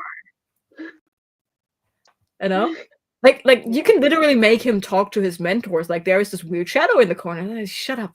You're 4 years old. There is nothing there. Yeah, Levy, when you get onto it, it like tells you if your mic's working or not. Yeah, and how well it is working. Yeah. And if you have more than one, you can adjust it. You can Yeah. in the options you can pick the microphone you want to use. So the next day would be the first lesson. But what about? Something that she is better at than him. Yes. Something that she already learned in the past month. Like a lesson she already had in the last month. Like literally a repeat lesson for her. So she again can hammer home, I already know this. Also, yes, the chapter should like you should start that scene with like the lesson, but have a sentence that the breakfast was just as bad as the dinner with that stupid 4-year-old there. Yes. Like just have her like the whole time. He gives her no reason to do that, but she is so petty that she's the better 4-year-old at this place. Yes. I was here first. I am the actually think favorite. at this point she's 5. Yeah, see, but like I was here first. I am the favorite, and then she's not, and that pisses her off No. immensely. By the way, this knowledge about little children is sponsored by me working with little children. You're welcome. They can be so funny, but sometimes they are just so petty for no reason.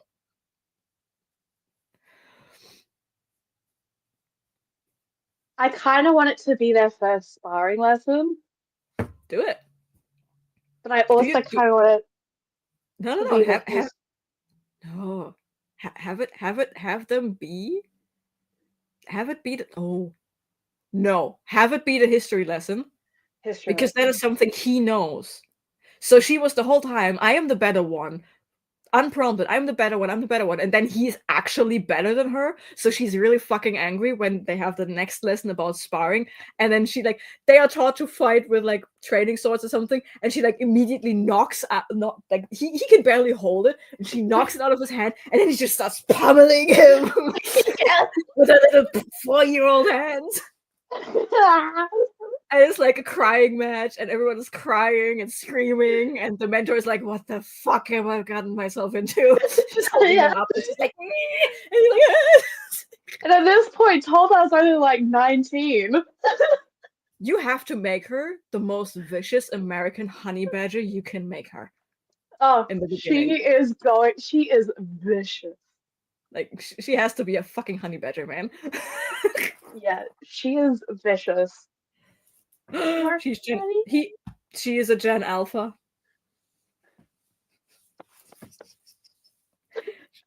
Even though technically it's like 5,000 years ago. Shush. Like it's literally a millennial raising 2 Gen Alphas, but one of them has autism and the other one is an actual just in the making.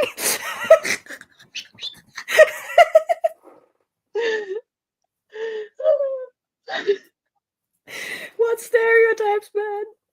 Love it. Oh, also, 2 of my characters just told me that they are asexual. Like I love it. the Magic Prince and the Shadow Twin. Like I knew the Magic Prince is not necessarily in with like romance and shit. But Carry On, like the Shadow Twin, literally just outed themselves to me, the writer, in a scene, like in that garden, because like Reese was like, like what about home? It's like, yeah, I miss it, and name drops their favorite like Tempo sibling because they grew up together. It's like, and Reese is like, I got a sweetheart back home. It's like, what? Me? What? No. I mean, that's not really my thing. Like totally awkward. Join us. Yes. Hi, Shona. We're not reading. We're writing. Attempting to write. We're brainstorming. We're This is a brainstorming. storm. This is a huge storm. I'm working on the outline right now of chapter 2. I think it's going to end at the end of the history lesson. And then the third one's going to be Braedron's point of view and the sparring session. Yes. And that is the girl, right? Yes. Yeah. Like after the history lesson, she is completely angry. Like before that, she was just petty. But after that history lesson, like without him, like he doesn't even know that he is basically like shaming her. Like he is just so good at this without even knowing. That's why I said he's like the autistic child, because he just knows shit, and he's asked a question, he answers the question, she's like, it's mean. How dare you know the answer to this? You know? Yeah. So she's really fucking angry that he's like the special child. It's like the jock versus the nerd. Yes. And she's the jock. Yeah. Hey, who doesn't like a strong woman who can step on you? Oh, I know. Yeah, so at first I was going to be like, yeah, Carol's better at all the magic stuff and she's better at all the ritual stuff. I'm thinking she's better with all the physical stuff. He's better at the more metaphysical stuff. Like he can do all the rituals and stuff with ease. And she's like, question though. Yes. What if he knows the theory of the rituals, but every time he has to set up something, he's just really fucking clumsy? Yes.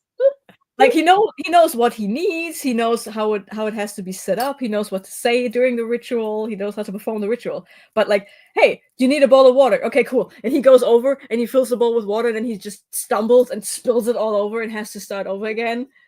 And she's like, she has like note cards to remember everything she has to do.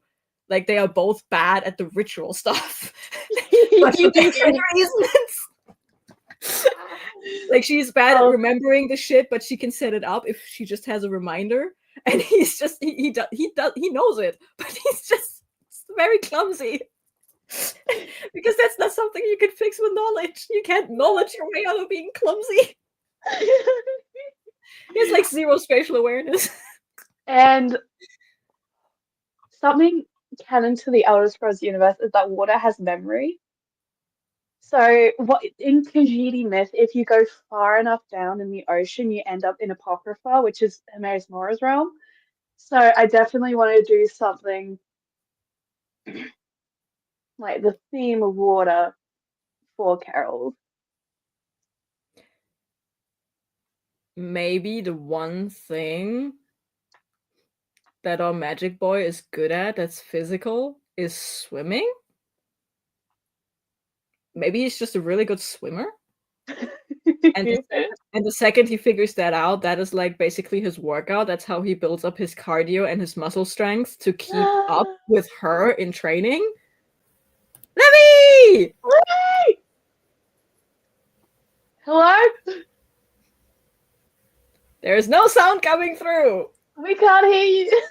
No. Oh, I hear rushing. Hello? Hello! Hi! We can hear you! We can hear you! Oh no. How are you? This is legitimately so exciting. It is.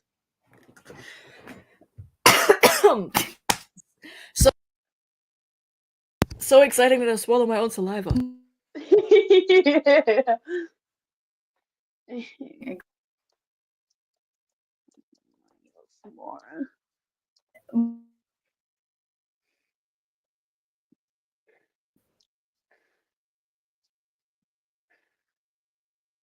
Okay, so I'm going to basically just send a link about Hermaeus Mora in the Discord so that you can read through it. Because this guy. It's giving My Magnus Wi-Fi is Archives. dying. Oh, Wait. your audio is giving James's internet connection. Hey! I'm sorry.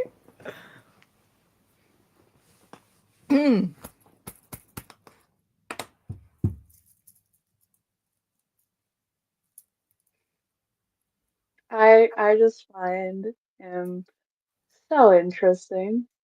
Oh, he's gone. Maybe try headphones.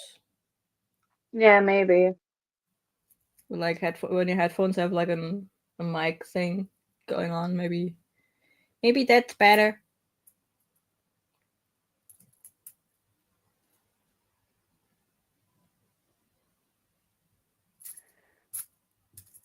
Oh, James. Mm-hmm. Totally different topic, but one you were like, when I picked up Painted Devils, I was like, this is going to be great. I was 20 pages. It works!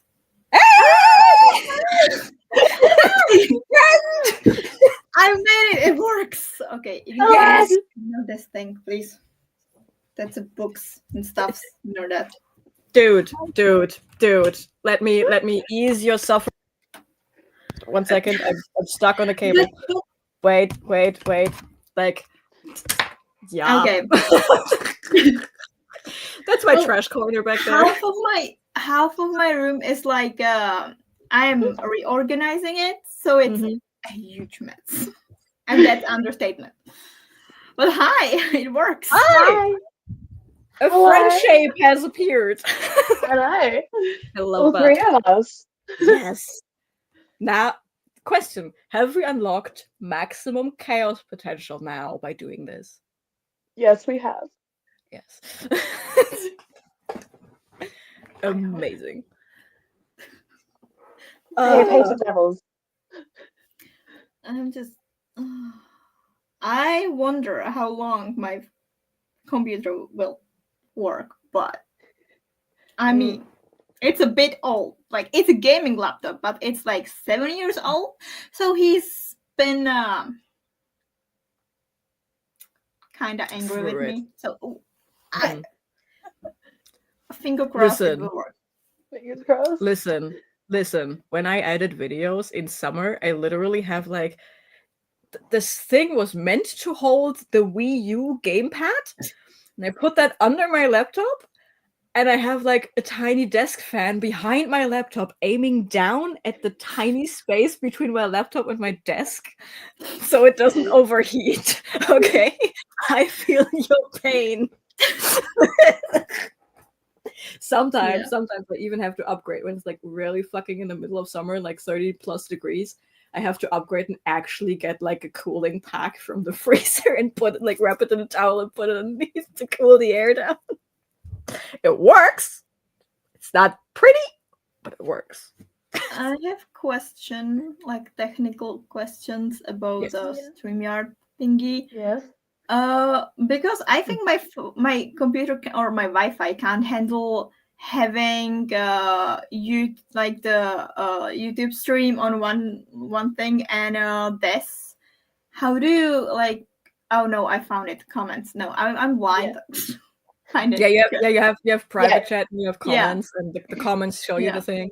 I usually have the whole thing in like the full screen, because otherwise James is like a tiny little flag on the screen.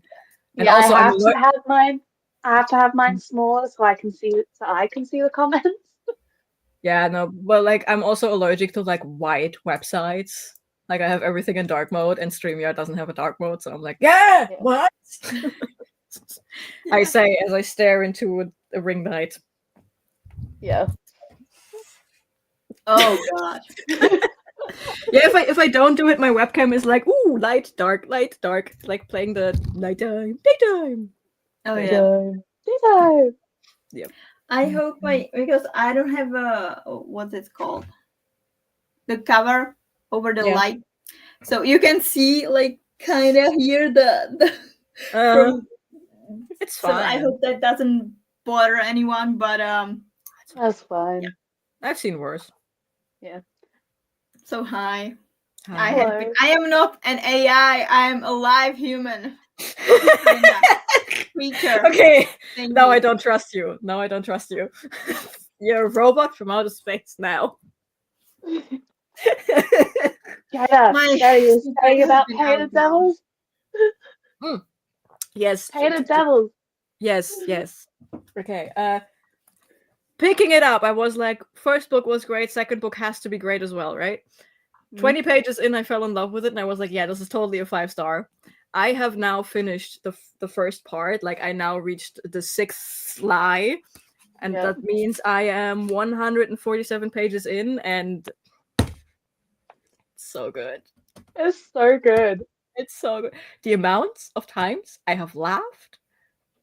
I mean, at the stupidest thing, like a butt on an official document, and then Vikram just like, yep, stamp, just eats it, and Emmerich just completely losing his shit with everyone. Also, everyone bullying Kirk. Listen, if Helga and Kirkling are not shagging in Helga's cottage in the forest at the end of this book, I don't want it. They are peak enemies to lovers. It's fucking great. I mean, you know my theories. I'm screaming at you on a regular basis in caps lock about this, and I'm begging you not to tell me if I'm right or wrong, but oh my I'm not god. telling you anything. But because it's like slight spoilers for it. You already know this. I don't know if you're going to read it. I have been like thinking about You it. should. You should. You should. You But- should. Slight spoilers. When Emmerich realizes that Vanya can't see her godparents, and then you realize that they have not been in any of the previous scenes. I had that revelation. Like, I read that and I was like, what do you mean? And then I just started thinking back and I'm like, wait. And the part, Wait. yeah, Wait! yeah. Oh, that's in book 2, so you don't have to worry about that. It's really good. It's my favorite books ever. It is legitimately good. Like, the atmosphere alone is so good. And it's like giving Grimm's fairy tales. But like it's giving Grimm's fairy tales, but to a level that is so much more approachable and so less this is a fairy tale meant to teach children about the dangers of the world. It is such a great adaptation of the whole thing, and so good. the vibes are so good. You're immaculate.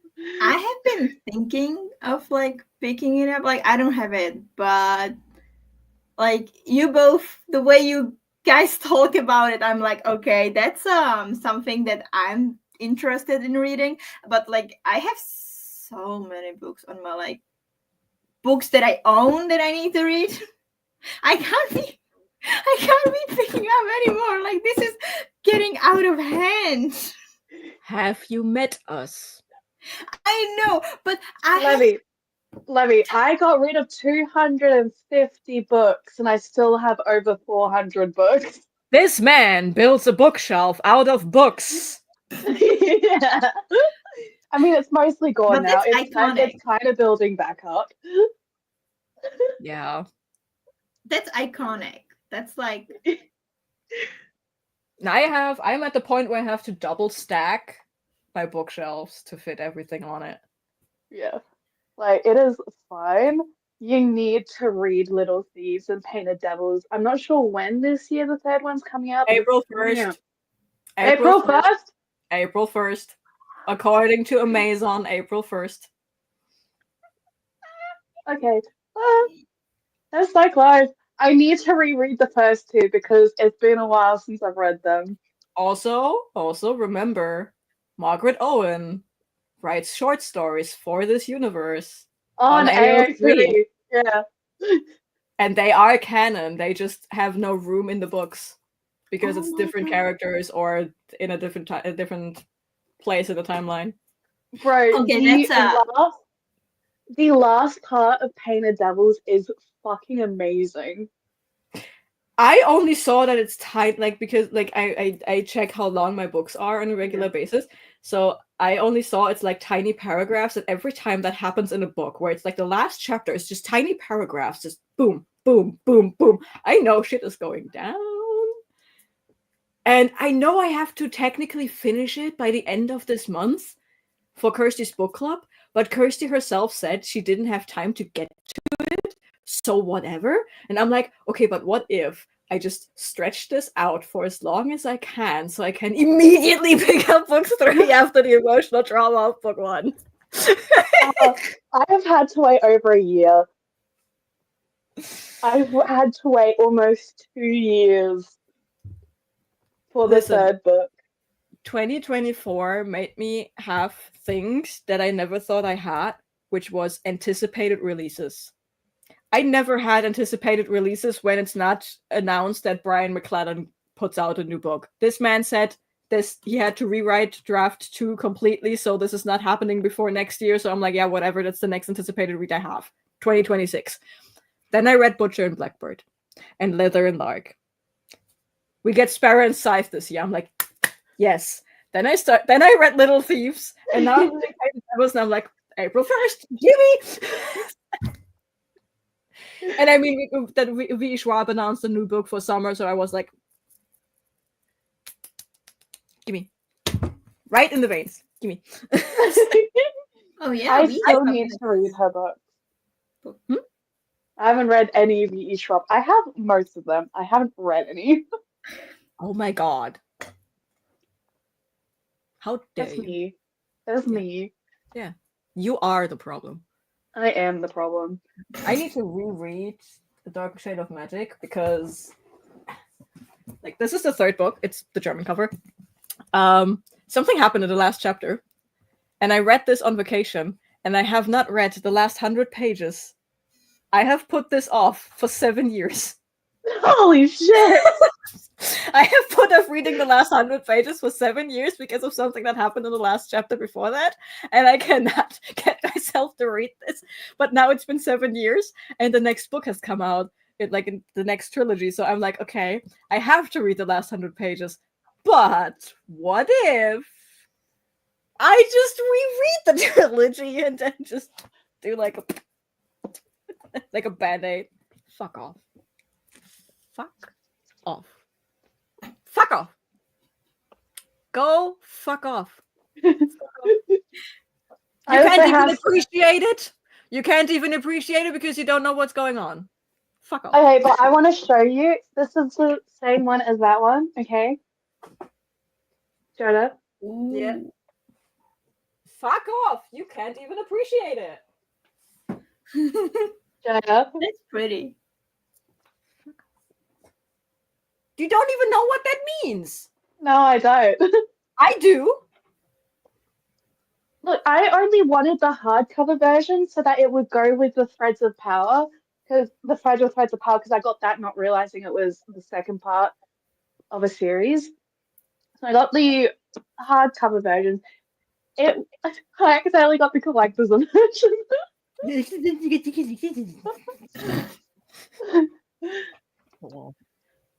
Yeah, no, but the Titan paperbacks are like they're not even $10 right now. And I won book 1 once, and I have book 1 in the paperback Titan version, but I also have the trilogy in German, but I have everything else by V.E. Schwab in English. So I'm like, it's not even $10 per book. So I could get book 2 and 3. And Fragile Threads of Power is now also out with this cover in paperback. So I'm like, that's also not even $10. So I might get all of these books and then just reread the first trilogy, hurt myself by doing so, wait a month, and then read Threads of Power. But I also don't know if I should read Threads of Power now, because I follow Victoria Schwab and I have her newsletter and everything. Right now, she's working on the third book in the Villains trilogy, and she's only outlining book 3 in Threads of Power, book 2 in Threads of Power. So it's going to be another year, maybe 2, until that comes out. So I don't know. Yeah. I have the only book that I read from V. Schwab is The Invisible Life of Adi LaRue. And I have such a, I don't know, I tried to read it 3 times. 3 times because everyone was raving about it, and I kind of like it.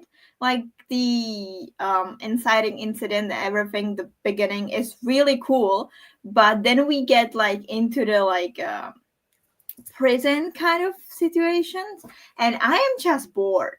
I can't get through that, and I don't. It makes me so mad because everyone around me loves it, and I want to love it too. I gave it 3 times, and I don't think I can. I honestly don't want to try it again because I gave it 3 times and it just. But I'm so mad. Like, I want to like it. Here's the thing. As someone whose life was changed by reading that book, it is extremely boring because there is no plot. If you try again, I recommend wholeheartedly the audiobook. I too struggled to get through this because it is rather slow and there is no plot. Yeah. The audiobook helped so much to get through it. And I fell in love with the book and the story, but I am someone who can stomach a 0 plot book when there is flowery language like this.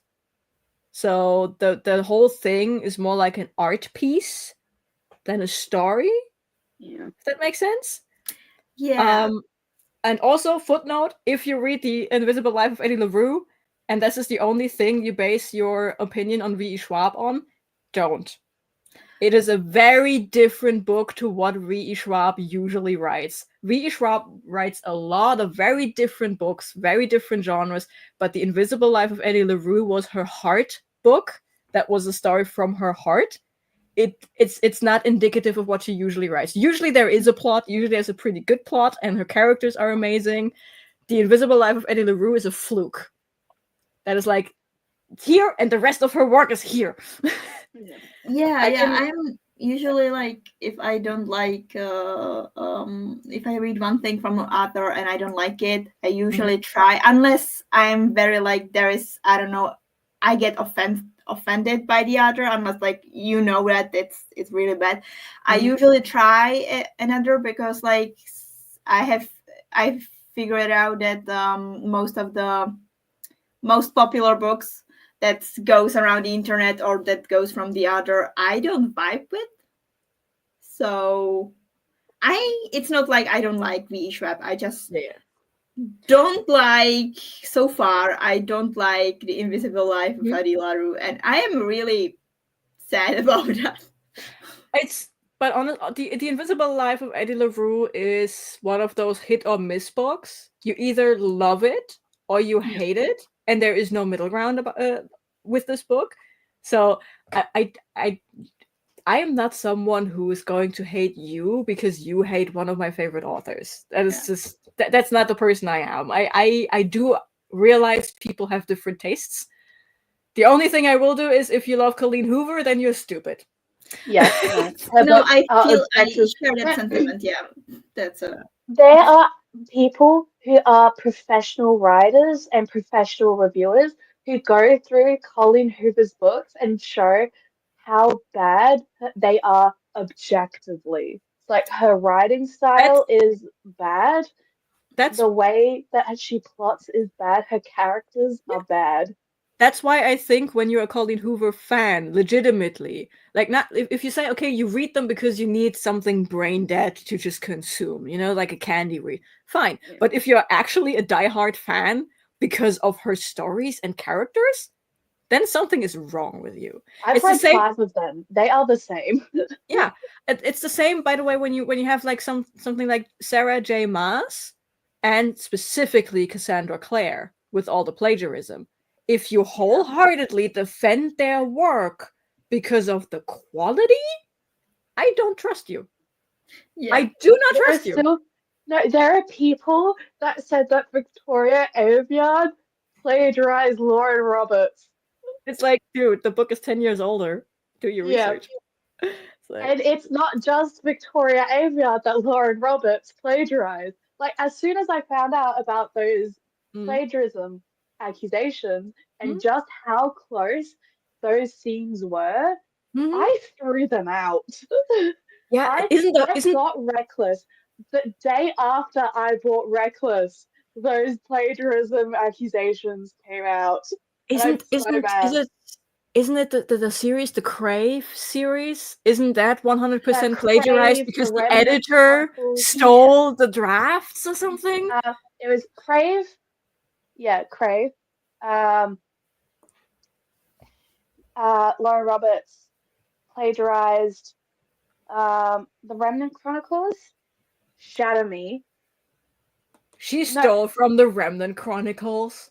She did. She stole the handcuff scene from them. Don't listen. Don't listen. She stole the handcuff scene from them. No! Oh my god. I read that and it was fucking brilliant. And it was done really badly because apparently I've heard this from people that have read both. Apparently Lauren Roberts just forgot how long she made the chain and that the chain was even there sometimes. Yikes. Wow. Yeah. Yikes. Yeah. Yeah, no, but okay, like I am a person, if you like what you read and I don't like it, okay, cool. Like there are so many people who like Brandon Sanders and I don't get tired of flaming about that man. Brando Sando. Yeah, you like what you like, it's fine. I draw the line at objectively bad books when you defend them for their quality, and I draw the line at objectively bad authors. Yeah. Yes. Like Zionistic authors, like if your author said something about a certain war, I'm like, no. If you still have Harry Potter in your background in the video, I'm immediately like, I don't care. I don't care how left you are. If there's Harry Potter in your video background, I don't trust you. The reason I'm typing up Harry Potter is so that I don't have to see the books again. I'm using it on my Kindle through Kindle Unlimited, and I realize it's like a cent a page or like half a cent a page. Mm-hmm.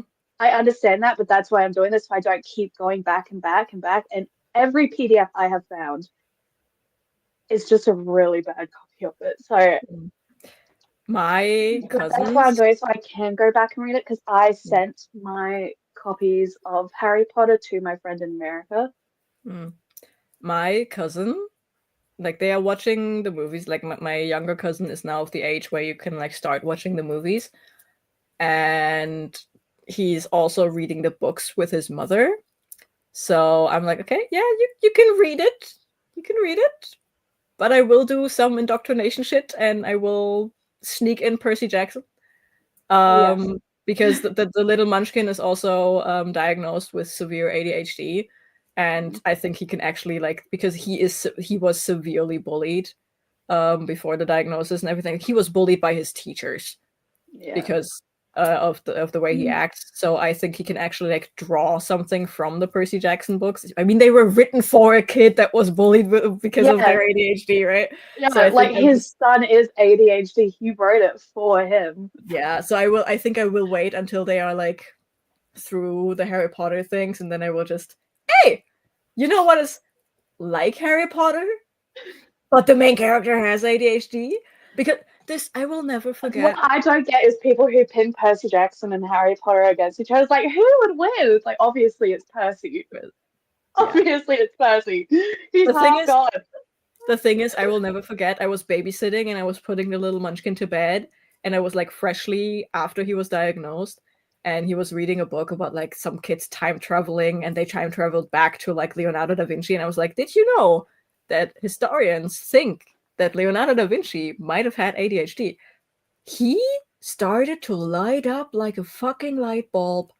And then I told him Mozart, one of the greatest musicians, probably has ADHD because the munchkin is also learning classical music in school. The way he lit up, I will never forget that. Because he was always the one othered, like he was the odd one out. And I told him, yeah, two of the greatest geniuses of all time just probably had ADHD. And then I gave him also like a list of the symptoms that they had that copy his symptoms. Because he's also like bouncing all around and in his head and stuff like that. And I'm like, the way this kid lit up. So I think I will just, hey, this is like, that has the vibes of Harry Potter, but it's about a kid with ADHD. It's like, That's a lot I will better. indoctrinate this child so hard Yes, into good literature. absolutely. Yeah. I just recently told him the secret of when you read a book and you can't focus, have the audiobook as well. And he's like immediately went through. Yes, it was Harry Potter, but he read a book. The first time I ever read Harry Potter, I listened to it as well because my parents made me. No, I was read Harry Potter as a bedtime story for the first 4, and I went to the movies to see it, and then the 5th one was announced for cinema, and my mother said, "You're old enough now, you know how to read it yourself," and it's like book 5. And I'm like, no. yeah, how about no? Because I was like in 4th grade. It's like, nah, I'm good. Yeah. So I went into movie 5, 6, 7, and 7.2 blind. So when everyone was like, when Dumbledore died, I was like, what? I was shooketh. I did not see it coming. Yeah. I watched all the movies before I read the books because like the first movie came out the year I was born. It was my first cinema movie. And I had my favorite plushie with me, and I was so scared when they went like after the plant thing. I was so scared. I left my seat and climbed onto my mother's lap and was like hugging my little stuffy because I was like 5, about to turn 6. Yeah, it was the year I was born. It came out. Shut up. So I read the first 4, and then I read the first 2, and then I didn't read the rest of them until I was a teenager. But I knew. Did I know? I don't know. I don't think I knew that he died. I was like, wait, is he dead? Is he dead? Like, And that this was back before I realized that Dumbledore was a piece of shit. Same. Like, I liked him. But now I know what child abuse is. But like, that was the first time I ever like physically experienced the plot twist. That was my first plot twist experience. What do you mean he's dead? That is Dumbledore. What do you mean main characters die? That's impossible. SpongeBob never died. The first time I ever had a main character die was Divergent with Tris. Oh. And I'm planning on rewriting Divergent once I'm done with my Harry Potter rewrite. You want to rewrite just everything. I do. I want to rewrite everything shit. How about write your own shit? I don't want to do that. That's what you have me for. Yeah, I like working in pre-established universes. I don't like having to make up my own shit. You're such a fanfiction baby. I am. I was the same until I was like 15. I've attempted to write my own stuff, okay? I remember the moment because my first like big book with like plot twists and death and everything was The Inheritance Cycle by Christopher Paolini. And I read the first book in like 3rd grade, and it's like 800 pages, okay, and or something. And It's like have my hand for like it's big. yeah, and I have it's the big. Czech translation, so that's it's Yeah. like a little bit different. And Yeah. I have to, and because my brother, there was my brothers before they were mine, and they had the hardcovers. And I remember there is in like 3rd book, I think, or in the 4th book, there is a major death, like literally on-screen death of someone who was like a mentor to the main character. And I kind of like, and he had dragon, and he basically kind of died too in a way, and I kind of like them.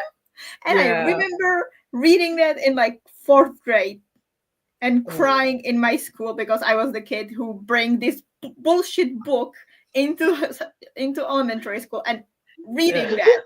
And I was crying, and the teacher was like, "Are you okay?" I'm like, "He died." And they're like, "Who died?" "Your parents." "What happened?" And I'm like, "No." Listen, I didn't read books until I had a canon moment that cannot be changed in 7th grade. In 7th grade, Twilight came out. My mother went and watched it, and she came back, and I asked her how is it, because I was always a fan of vampires. Mind you, the kind of vampires I was a fan of was like underworld vampires. Yeah. So like basically the Fast and Furious, but make it vampires. So she was like, nah, this is like a teenage romance. This is not for you. Okay, cool. Couple weeks later, we have a school trip because we celebrate a carnival in school as well. Like you get the Monday off, and the Tuesday is just like, especially in the younger classes, you can come in costume, and you usually have like a class trip somewhere.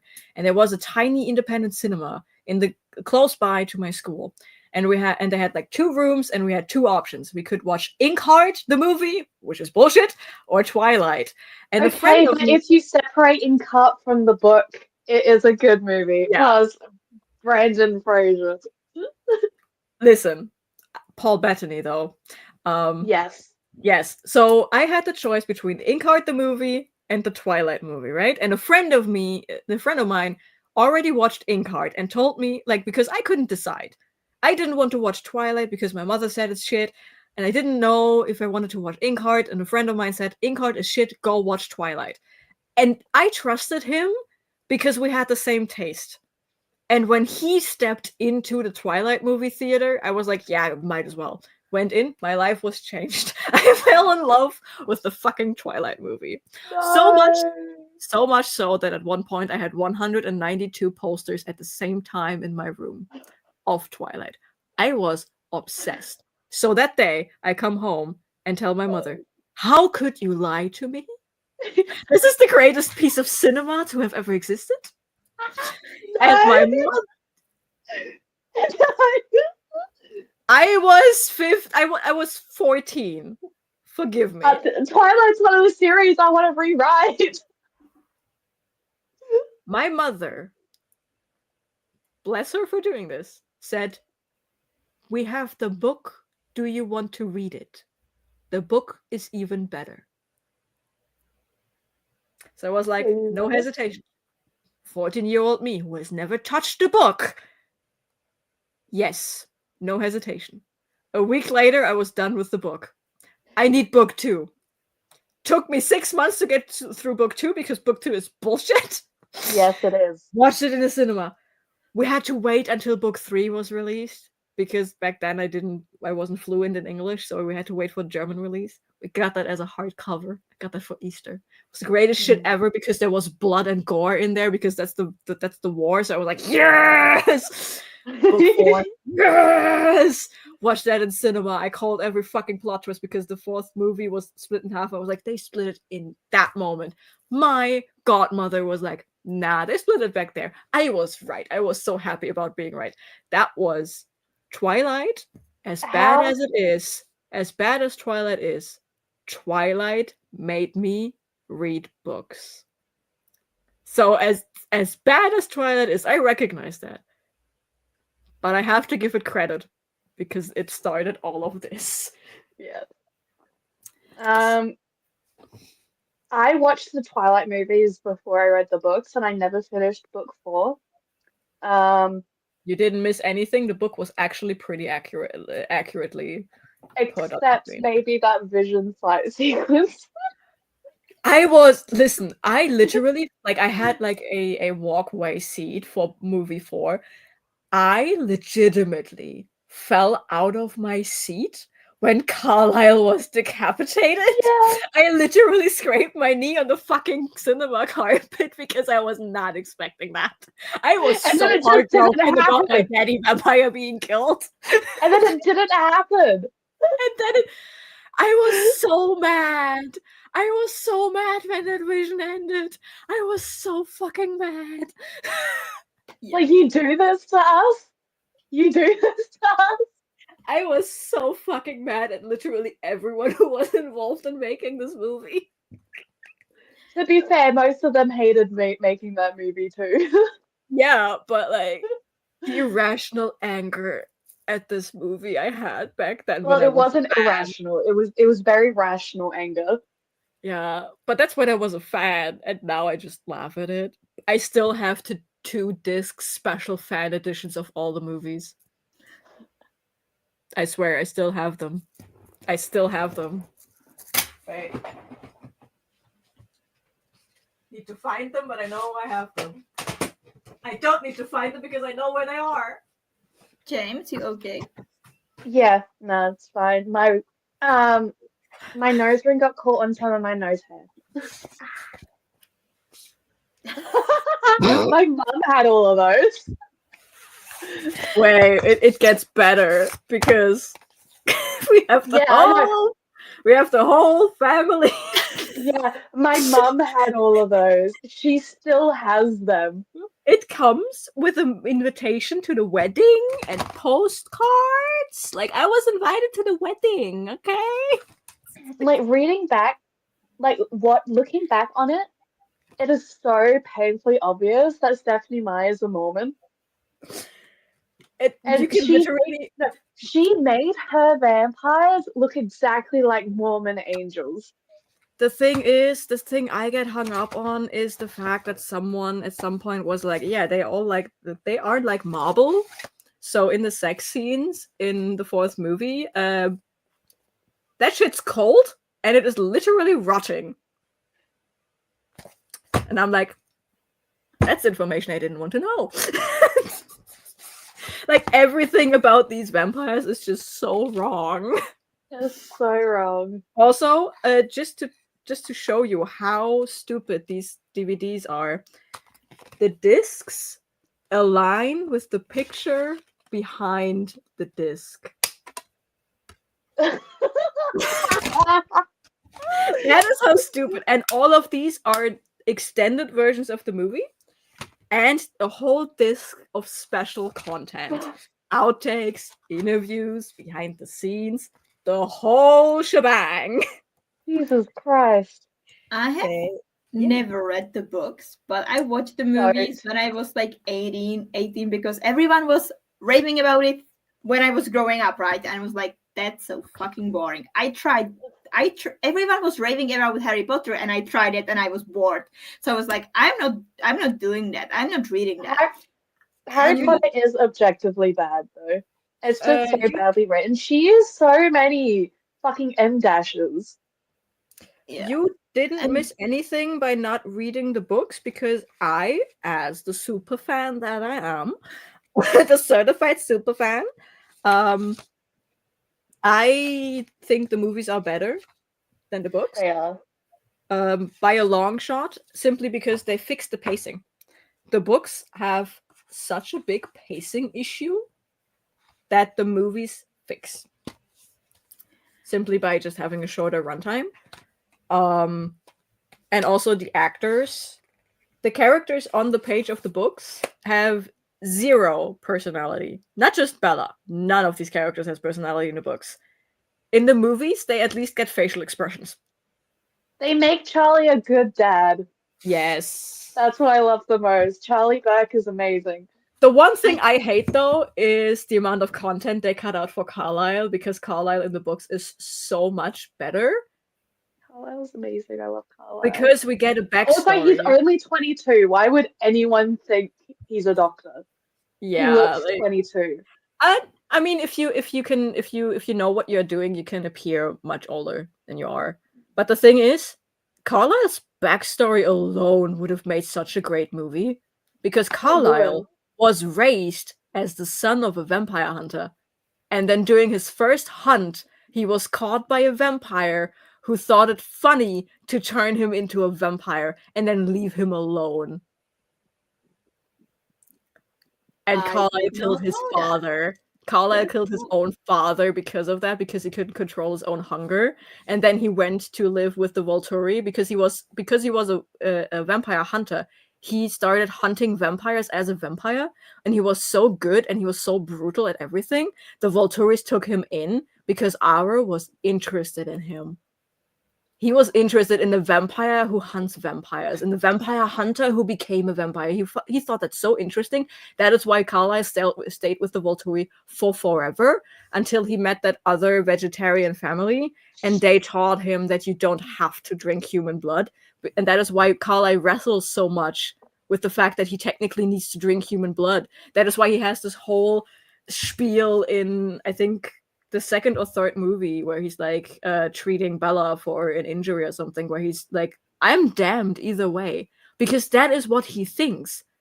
He thinks his soul is damned to hell because of what he is, and no matter how much good he does, there is no escaping. And he still does. Like, Carlisle needs his own book, man. Yeah, at one point I will write a book that is basically just Carlisle's life. But I will not make it Carlisle. But I will take all of these story beats and make like my own thing out of it, because that story is so fucking amazing. Bro, my plan with all of these rewrites is also doing like prequels and stuff. Like for Harry Potter, I'm going to be doing the Marauders era, and I'm also going to be rewriting and finishing Fantastic Beasts.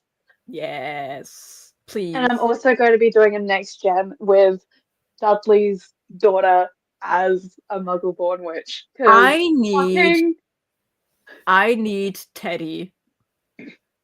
I need Teddy in my life. Teddy will stay alive, I promise you. Not just staying alive. No, I need Remus Lupin's son to just exist, because he's a Hufflepuff. He has his mother's shape-shifting abilities, and he's a fucking jokester. I love him. I'm going to have Teddy still be in it. I'm not erasing Teddy. Good, because I'm just going to age up Nymphadora Tonks, because that is problematic. I mean, Harry Potter and age was always a thing, because I think what James and Lily were 22 when they died? They were 21. Everyone was so fucking. It's the same thing with Naruto, by the way. Yeah. No one is realizing, Kakashi, he retires at age 36. That man has been through 2.5 world wars, has lost literally everyone he ever loved, and he retires at 36. And I'm like, yes, valid. But I love the fact that at the end of Naruto Shippuden, he's 28, 29 maybe, and he's like, the next generation needs to take over, and everyone around him agrees. And I'm like, dude, you're a baby. You're not even 30, bro. You're not even 30 and you're already thinking like a grandfather. What the fuck is up with that? Let me say, he was drafted when he was 4. Yeah, he started working when he was 4, then he found his father committed suicide, he found the body. This man was never happy. His mom died when he was born. He found his father committing suicide when he was 4. He joined the army basically when he was 5, basically got promoted to leading a team at age 7, then he was promoted to squad leader at age 14, loses his eye at the same day, then his best friend at the same fucking day he makes him promise to take care of his love interest, who then dies by his hand the next year.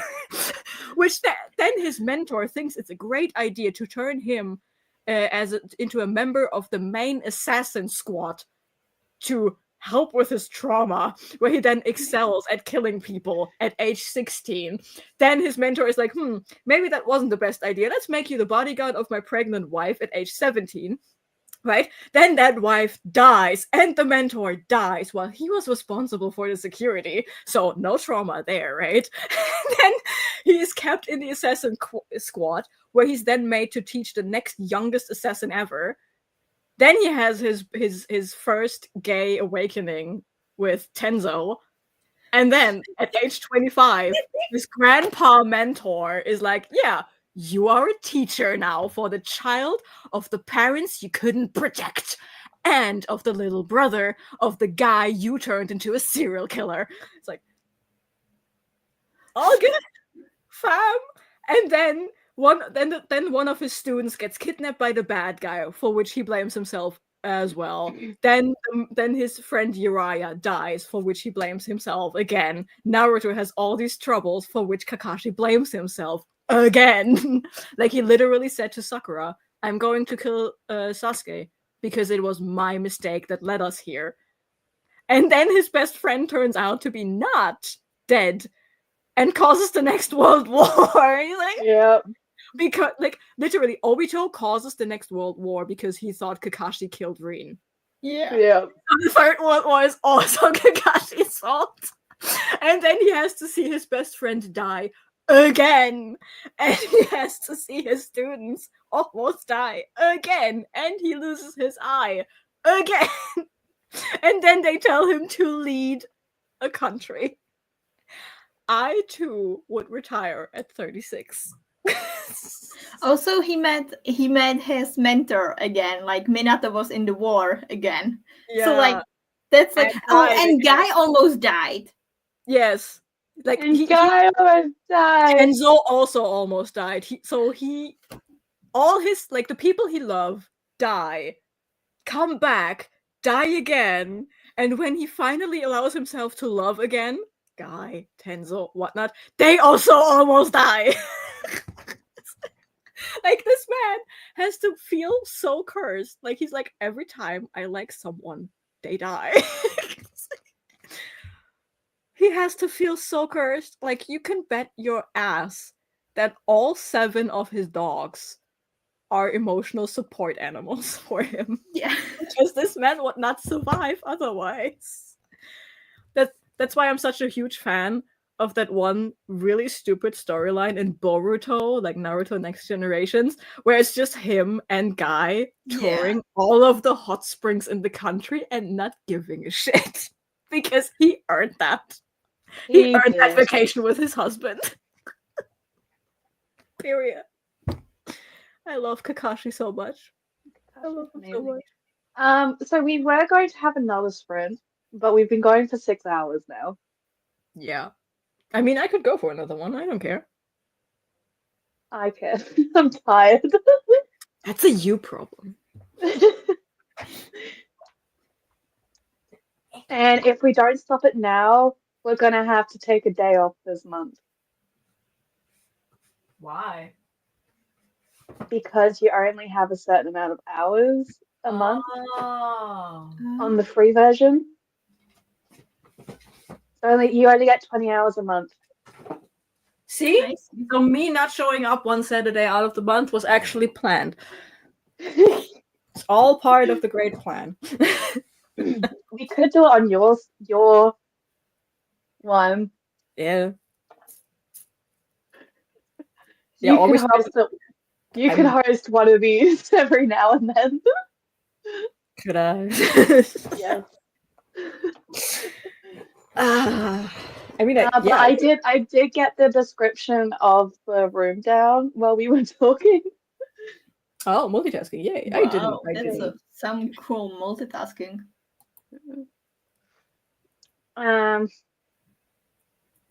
Yeah, so I will finish this chapter today Yes.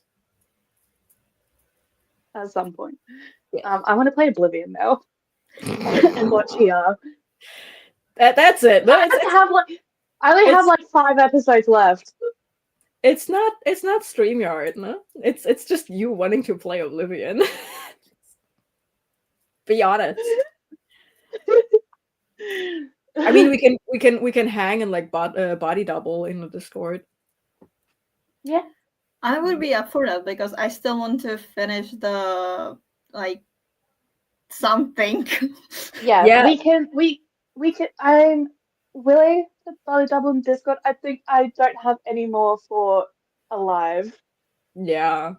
Yeah, then let's do that. Kill the live and just Well, hop on goodbye, into everyone. a silent video stream thing in the Discord. Yes. Bye. Bye. Bye, internet. How do I enter this? How do I leave this? Oh no! Wait! Let me end it. Are you